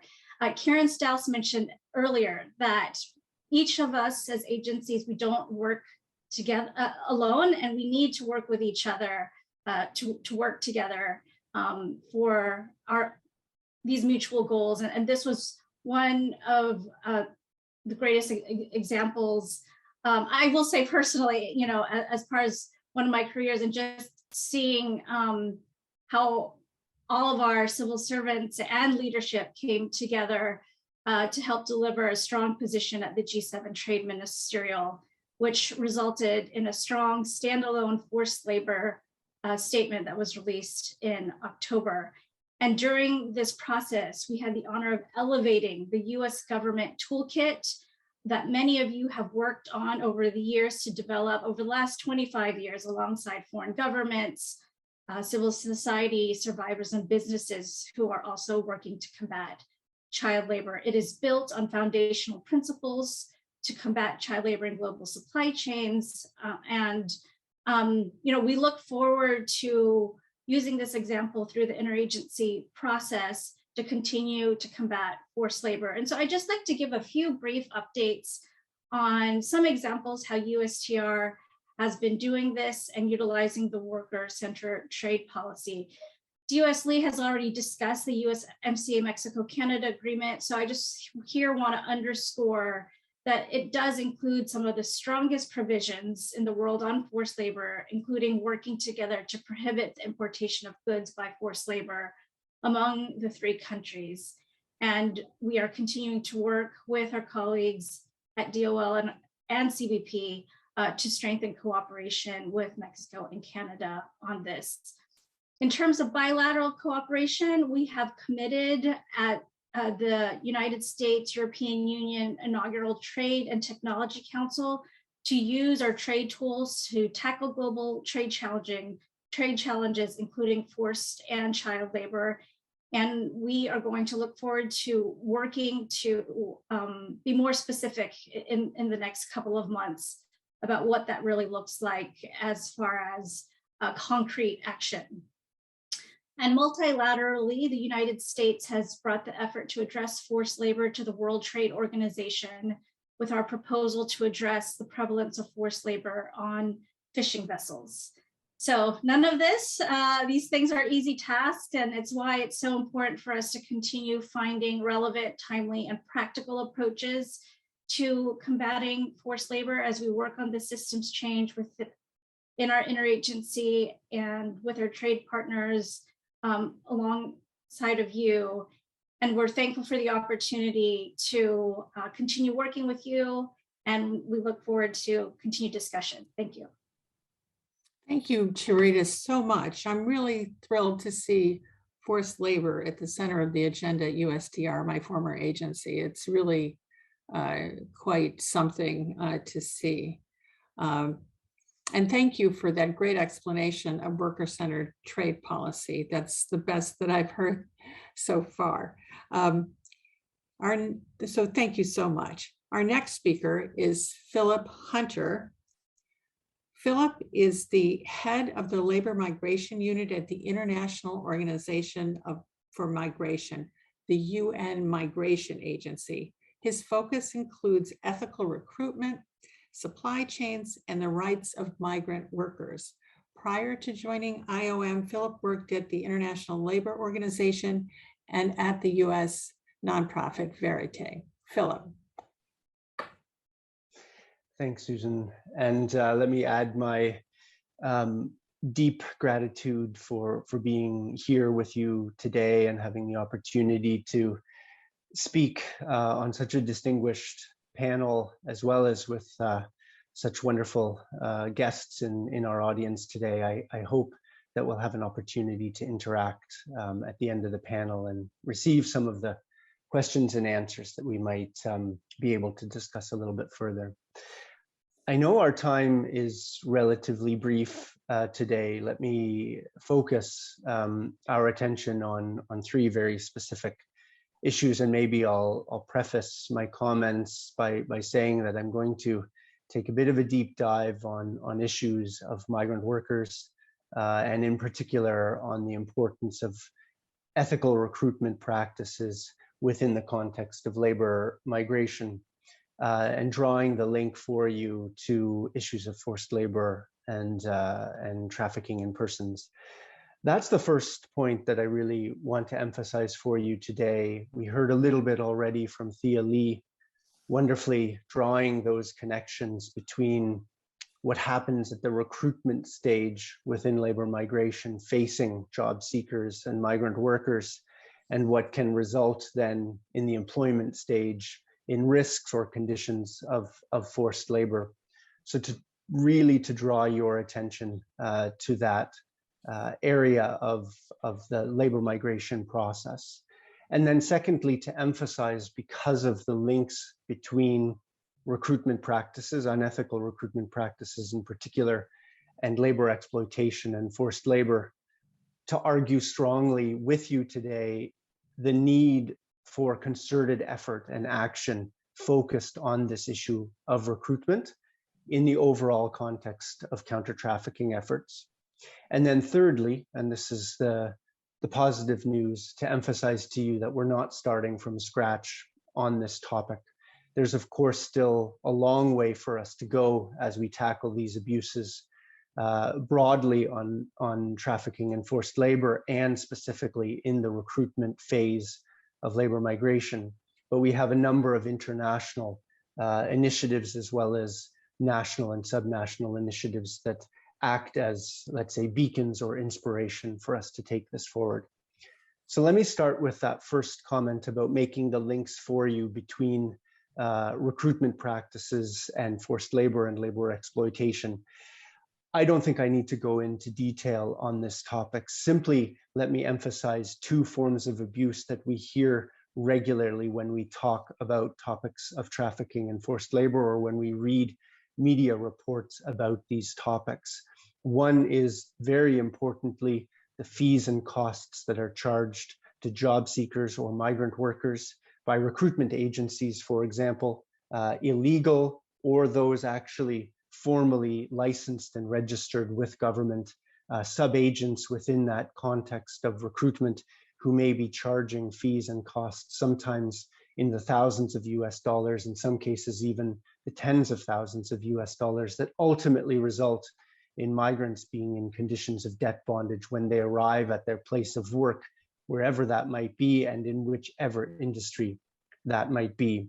Those fees and costs are not only charged typically by unethical recruiters, but there can be additional costs and fees that are charged, for example, for medical certificates, for visa and passport processing, some of those legitimate costs that add to the debt burden that is faced by migrant workers in regular migration schemes, as well as, more importantly, under irregular circumstances. The complexities of that are very, very important for us to acknowledge, as well as, more importantly, to act upon. The second abuse is also something that's already been referred to earlier by Thea, this focus on fraud, or the false promises that are made at the outset to job seekers, to prospective migrant workers, that promise them very specific jobs in a very specific industry, maybe in a specific city, with specific wages and remuneration, as well as working hours and working conditions, only, of course, for those migrant workers to arrive and find they may not even be in the same place where they were meant to be, in the same job with the same employer that they had been promised, and indeed not being paid the wages that were promised, or indeed the working hours and working conditions. When you put those various factors together, we of course have massive risks for trafficking and forced labor. And it's simply to highlight the fact that so much happens already at the outset, at the beginning of the labor migration journey, in the recruitment phase, that justifies then my second point, which is that we take a really targeted and focused engagement looking at recruitment practices in particular, and what can be done in order to address them in the context of broader counter-trafficking interventions and programs. So let me take my second and third points together by drawing your attention also to some of the global initiatives that have been established within the global community, organizations like IOM, but also the International Labour Office and other private sector actors as well. So because of these links, these connections between unethical recruitment practices and forced labor and labor exploitation, we see a tremendous need at IOM to focus very deeply on these initial stages of labor migration, to focus deeply on the recruitment practices, and very importantly, to focus on the stakeholders themselves, the recruitment agencies. There are multiple tools that can be used to engage with those recruitment actors, and a number of initiatives have been established in order to do so. That primarily exists currently at the international level. And one of the points I'd like to emphasize quite strongly is that we look to global engagement and see what sort of models exist at that level that can be replicated and brought into national and subnational level engagement, or indeed across industries and specific sectors. How can we engage in a specific state? I'm a Canadian, a specific province, for example, with agricultural employers, with recruitment agencies that facilitate the movement migrants into agricultural workplaces? And how do we ensure that all of the recruitment practices that have occurred leading into that employment are clean and ethical and proper, let's say, and consistent with international standards? So I hope what you understand so far from my intervention is the links between recruitment and the counter-trafficking agenda. Let me tell you now just a little bit about some of the initiatives that exist within this space. And I'm of course happy to provide more context and detail as we take the conversation forward. The one that I'd like to focus on today is a very, very new initiative called the Global Policy Network to Promote Ethical Recruitment. This is a member state-led initiative that creates a platform for all public authorities and governmental bodies, from policymakers to regulators to law enforcement actors to labor inspectors and other inspection service providers, bringing them together, creating a space within which governments and public policy actors can come together to speak with one another, to learn from one another, to identify and understand the common challenges that they face globally, and most importantly, to come together to identify what good practices look like to promote ethical recruitment and the protection of migrant workers, to look together at what solutions exist, what has been tested, what has proved to be successful, and what can then be either scaled in specific jurisdictions, or indeed what can then be adopted in other jurisdictions and scaled therein. That policy network offers a space for those governments to come together. We launched in December 2020, and we now have just over 50 public authorities from around the world that are participating within this policy network. It's been established as a government pillar under the IRIS initiative, which is IOM's flagship initiative on ethical recruitment. And that policy network is an absolutely vital space for governments to come together and create those sorts of solutions. So I hope that in my very brief comment so far, you have a sense of where recruitment fits within the broader constellation of issues we're talking about today, that there are efforts underway, but that indeed there is much, much more work to be done. And let me echo some of the prior speakers in emphasizing just how valuable and how important it is that we're all here today working towards the same or similar ends. And I can only hope that we can welcome you as part of our engagement within the policy network, within our IRIS initiative, to essentially join hands and cooperate to tackle the sorts of abuses that migrant workers face around the world. Thank you so much. Thank you so much, Philip. It's a very important initiative, and thank you very much for joining all the way from Geneva. I'd now like to turn to Ronnie Marty, who is an independent anti-trafficking consultant and advocate, survivor leader, and business owner. He is a member of the International Survivor Trafficking Advisory Council of the Organization for Security and Cooperation in Europe, and previously a member, as you heard from Carrie, of the President's Advisory Council on Human Trafficking. Ronnie, thank you for being here. Thank you so much, Susan, and I really, really appreciate the opportunity that you're giving survivors to be part of this, because we are essential part of this discussion, because it's actually happening around victims of human trafficking survivors. So it's been really nice, amazing just to hear all the valuable information received today from the federal agencies and the International Truth Committee. And I'm just gonna add to what Philip was saying, and I just want to expand a little bit because I want to really emphasize about the recruitment process and the recruiters. So I'm gonna focus more on that because it's a big gap that needs to be sealed between the recruiters agency, the employers, government, but in a global level. So not only in United States, we need to do in a global level. So we know that the recruiters are those ones who facilitate employment for those individuals who are unemployed, of course, and need a job. So the recruiter, their role really is to make the employer needing workers with those individuals. So those recruiter company, they are legitimate. It's a business, and I know they have legitimate practice, and there's nothing wrong with that. But the problem starts when the system gets corrupted and people looking for a job get trapped in it. It's the same thing that happened to me, like the hiring process and high fees. Philip was mentioning that pushes an individual who doesn't have a job, who doesn't have the money to pay for fees like, let's say the process is initial interview with the recruiter as the agency that get all the workers for the employers.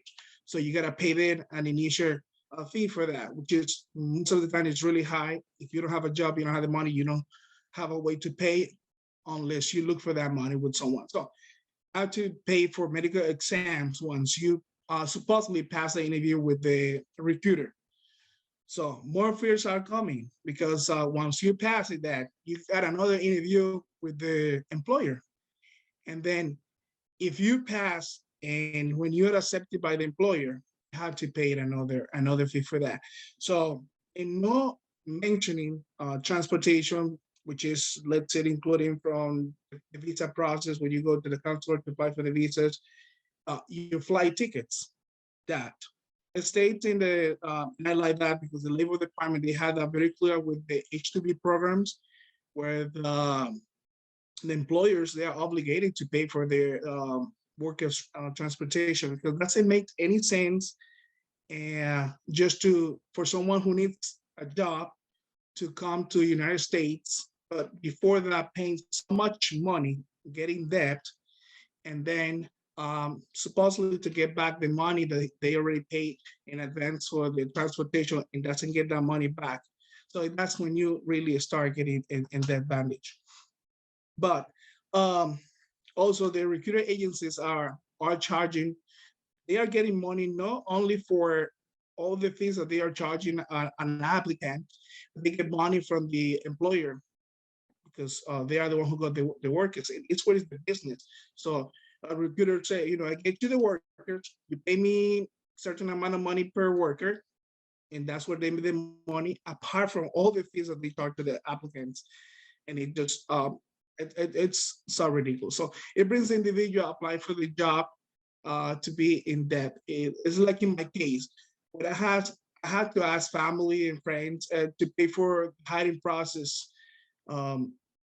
So for some individuals, they have to actually apply for a loan in a financial institution. So you are applying for that fantastic, perfect job that you are in a really big need, so that you can supply to your families and everything.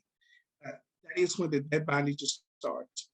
And something that I know, and we've been talking about when I was in the Baxter concert, and now the iStack, and it's all those recommendations that we always provide to the federal agencies. So there is one program, and it's a bill that actually was introduced in 2017. It's a Visa Transparency Act that was introduced in 2017, if I'm not mistaken. And it was reintroduced last month in December to the Homeland Security. So this bill can help a big time to minimize the risk of migrants workers to become victims of labor trafficking, because there you're gonna have you're gonna really have all the information, the database of the worker. It's gonna be like their sex, country of regions, the type of visa they're using, their status, when the visa is expiring, all that data, where the workers, and which is the employer they're working for, and the occupation and the compensation that they are receiving. This is so important. And when I talk about the compensation they're receiving, that's when it comes, like, if I already paid a lot of fees to come to get the perfect job, but already those fees that I owe money back in my country, and I had to be sending that money to pay that. So the employer is not paying for those fees. And on top of that, it's charging me for whatever extra stuff might be, the apartment, transportation from work to home, whatever the other charges might be. And then I start getting an advantage. And instead of making money from the work that I'm doing with my employer, I'm actually owing my employer, because in most of the cases, they will facilitate your money so that you can owe them in a high interest rate that you cannot imagine. So it would be so difficult for you to really escape from that situation. And that's when all the problems start. So I think like the Visa Transparency Act is supporting. It would be, it would be available for law enforcement and the service providers for victims of human trafficking, also for organizations who work to protect the rights of a human being. And that would be a great tool. So there are so many recommendations that have been put on paper, but we need action.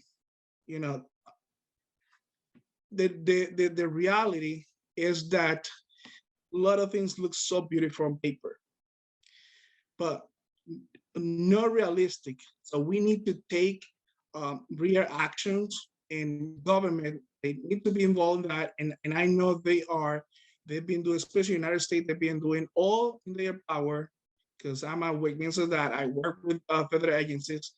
But what the best practices that we are doing here and that Europe is actually doing, we need to make sure that other governments from other countries, they get involved, because we cannot do it by ourselves. That is the gap that we need to seal in between the recruiters, employers, and the government, just to make sure that we are providing the right information to the workers, so when they come here, they know where to go, what are their rights, what are their obligations, and if they feel intimidated, they feel threatened, or they feel that their rights are being violated, that they have a number where to call. So it's a whole process that need to be done, but we need to come together with that, and we need to approach other countries, because other countries are the ones that are supplying the workers to come to the United States, to go to Europe. They are. So if we know they need to work with us. They need to work with embassies and recruiters and employers. They need to understand that there would be consequences, that they're going to be held accountable for their actions. So as long as the recruiters and the employers, they know, what is the law, and if they break them, they're going to be in trouble. And so if we really go with that, with the protection, with the persecution, and we make sure that people that are doing that, they pay for their crime, we're gonna minimize, and we're gonna keep protecting workers from being exploited, from being victim of human trafficking. So, but as I said, it's something that we cannot do alone. We have to come all together, the private sector, governments, NGOs. There's a bunch of institutions that they can join and make sure that recommendations and the best practices are really being taking a place in this space. So I really appreciate the time. I know we are out of time right now, but thank you so much for the opportunity. There's a lot to talk about it, and I would love to hear if you have any questions, that we can respond to that. Thank you so much. Thank you, Ronnie, for conveying the intolerable burden and pain of the debt bondage situation, and for your suggestions. I want to ask all the panelists to come on and turn on your video so we can have a conversation. I would just say I picked up, two important themes from this panel. One is the importance of working globally, that it's really going to take and work beyond our borders to deal with these issues. And two, how important it is, I think all of you talked about this, the public-private collaborations and getting, working together to come up with the best practices. I'd like to just talk about ethical recruitment for a minute, Ronnie, and just appreciate some of your suggestions. I know the bill that you're talking about was reintroduced in December. It's been reintroduced every year and hasn't gone forward. I really do appreciate that you've highlighted it. And hopefully our audience is hearing this too, that you see this as really important to providing more information, because it is a lot of this information is very, very murky. It does seem, from our experience at least, that these foreign labor contractors continue to do the same thing with impunity. And part of that is the system is complex and not transparent. You mentioned Europe there were some practices they had in place. Are there some practices or ideas that you can share from your involvement in the International Survivor Advisory Network panel on this? Yes, of course. They actually been created is the national referral mechanism. It's a smart book with all information that how to actually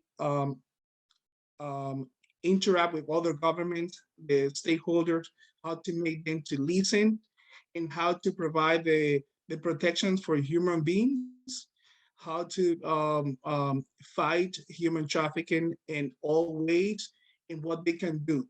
So that national referrals mechanism book is going to be released in 2 days. It's a great tool that was created with a bunches of survivors of human trafficking agencies from Europe and the government of Europe as well.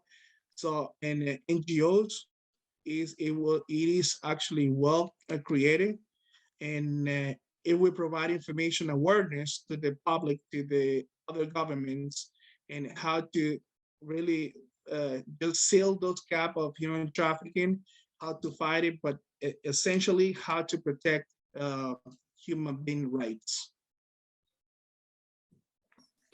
One of members of the audience has asked the question, what is the #1 thing that you recommend private companies can do to prevent unfair recruitment? Anybody, Philip, Ronnie, anybody? Thoughts on that? Ronnie. Yeah. The thing that I believe is just that they have to go with the best practices. The first things, they need to be informed of what is human trafficking, what is the what they can do to protect workers. But they need to be informed. They need to provide information to candidates in writing, so the candidate can be aware of their rights. They can post that on their websites or the site work. And another way is, which would be part of it, but as long as they were trained about human trafficking, survival informed approach, and the consequences of not obeying the law, and provided the right information to the worker, to the applicants, they can help in a big way. But they need to be first trained. They need to know in first hands what could happen if they break the law. And Philip, do you want to add to that? Yeah, I was going to take the perspective of global companies, for example, who may themselves not be directly contracting with or employing migrant workers, but indeed that contractual relationship exists with independent businesses within their supply chains. And maybe I'll use a little bit of leeway and suggest 3 things as opposed to simply one. There's absolutely no question that we need robust due diligence systems, robust due diligence and transparency systems that enable global companies to truly see who their suppliers are, understand where their products and services are coming from, and indeed the working conditions. The US Department of Labor is at the forefront, as Thea has already emphasized in some of the tools that have been developed. So due diligence is absolutely crucial. And within that, if I can emphasize due diligence, not only for the supply chain of products, so the goods that go into that eventually we buy, but the steps that migrant workers take to get into the workplaces that produce those products, it's a complete mystery to the vast majority of global companies, with the exception of perhaps a very small number of leading companies that are part of the leadership group for responsible recruitment. They have no idea where workers are coming from and how they're getting into workplaces in the supply chain. The two other points are, don't leave out access to remedy and justice in those cases where problems have occurred. And very importantly now, I think there's a very strong thrust on focusing on migrant worker voice, or worker voice broadly, but what does that mean in the context of migrant workers? And I think that absolutely has to be a priority for companies going forward. Thank you. So important to focus on the supply chain of labor in addition to the supply chains of goods. Thea, did you want to add anything on that?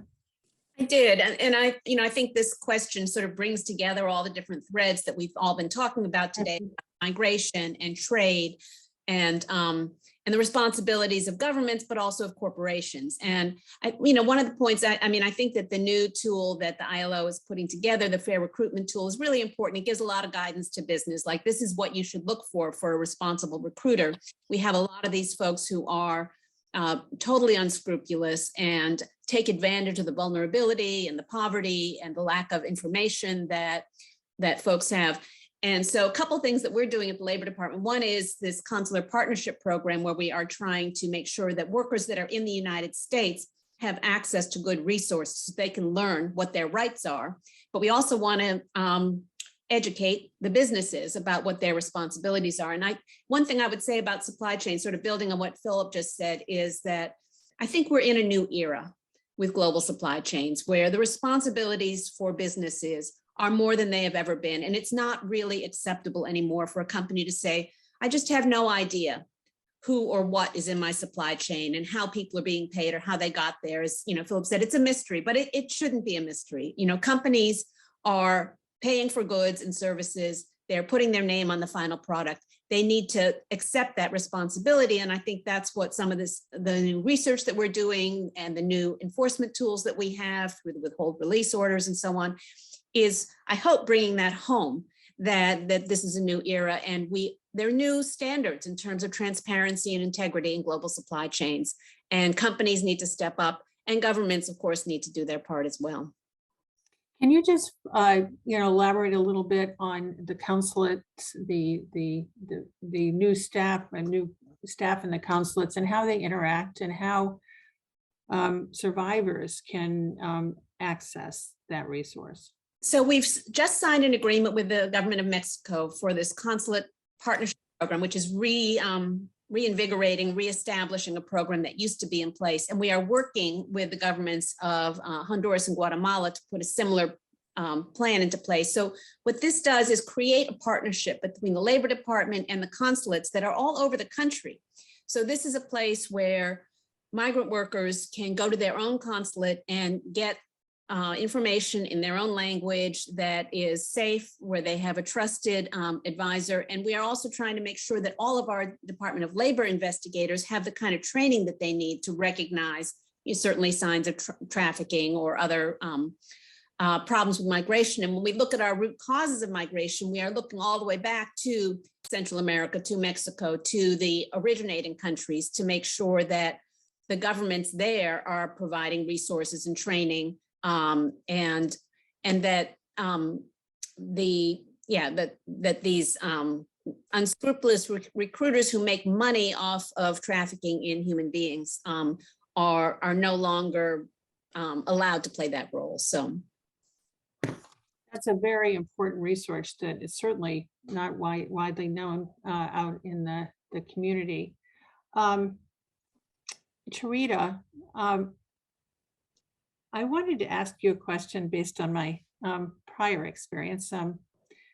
Thea may remember this, but one of the responsibilities that one of our big programs in the late 90s was to work on achieving a trade and labor committee at the WTO. And even though President Clinton wanted it very much, the developing world was fiercely opposed to it. So we've read with interest about your G7 trade ministers, which is really a very important, statement. And I've noted that Ambassador Tai has certainly raised forced labor in a lot of her bilateral meetings, but just wanted to see, how are some of these countries that have been so fiercely opposed in the past now being brought into this important way of thinking about things? Thanks for the question, Susan and Ambassador Esserman. So I think one of the things that we need to remember and step back is that we work in a broad system. And I think when we think about forced labor, there's a broader international context. SDG, as DOS Lee knows, SDG target 8.7, part of the UN Sustainable Development Goals, where all 180 governments have committed to. We are part of the global system. Many countries are a part of the International Labor Organization that includes commitments to upholding fundamental rights and principles, including the elimination of forced labor. So what we're trying to do is bring the issue back into the trade space. And so, part of that is making sure we monitor and enforce our trade agreements and trade preference programs, but also think about new tools for engagement, including the prohibition of the importation of goods that has been included in the USMCA. And as we look forward to looking at other trade tools with other countries, I think last year was about building the framework, setting the stage, bringing the international partners back to the table and engaging in that way so that we can have these discussions that are not always easy. But as you've seen, with the G7, it was the first time that there was a trade track, and to be able to bring forced labor, a discussion to that space was important. With the EU, we're having these discussions. What does it mean to cooperate on due diligence? And so we just look forward to building on the initiatives and sharing more concrete actions as we go. Thank you. Yeah, thank you, Charita. Yeah. Thank you for that great answer, Charita. And I just wanted to jump in with some historical perspective, because Sue and I we were in the trenches in the late 1990s. And at that time, the whole concept of the labor trade linkage was really toxic and really scary to a lot of developing countries in particular. I mean, I like to think that we have 20 years of experience under our belt, and that what some countries have seen is that if they are, looking on this and want to market themselves to multinational corporations that, are also concerned about their brand image. They don't want to be splashed over the front page of the New York Times for indentured labor or terrible working conditions. And so I think, certainly some governments are seeing that this is the future, and that this is a way that they can actually get an advantage, rather than scrapping for like the lowest price, goods and the cheapest labor and the most oppressed labor, which, when you win the race to the bottom, you're at the bottom. If you race to the top, you are educating your workforce and training your workforce and attracting big brands, that care about their brand name and so on. So that's really sort of what we are hoping to do. And I think we've seen it certainly in Mexico. The US-Canada agreement is very different from NAFTA.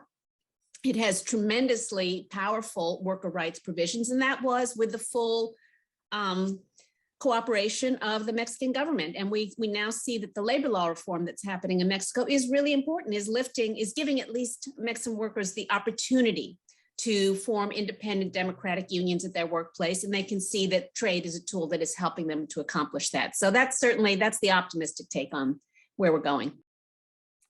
Well, thank you. I'm really encouraged by that response, and you're right to provide that broader frame to it. So there's so many questions that we could ask, but we've already run past time, and I'm going to end on that optimistic note. I want to thank you all for the very different ways in which you're really making a difference in attacking forced labor. It's so critically important. And I thank you for taking the time for being here and for giving us a lot to think about and informing us about tools that you have that we should be thinking about and providing input to you. So thank you all. And I will actually, may I just ask one last question? I have to do this with the two US government officials here. Philip, can you talk about whether or not any US government entities are a part of your new initiative?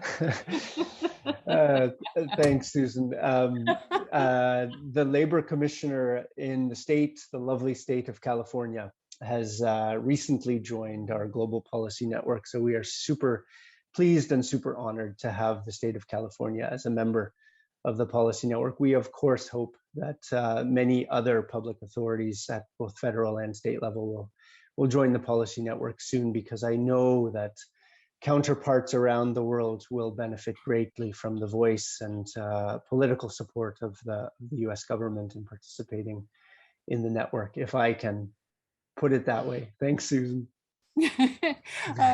Well, and I'm going to end on that optimistic note, because that is a very new initiative, which you just shared a tiny bit of it. And, this is less in the way of trade agreements and Sharita, less trade agreements, more capacity building. But it seems like a very, very promising initiative. So on that additional optimistic note, I want to thank you all for your time and for sharing the important things that you are doing. Thank you so very much. And with that, I'm going to turn to Jody Finkelstein, our partner in this program, our key partner in the community.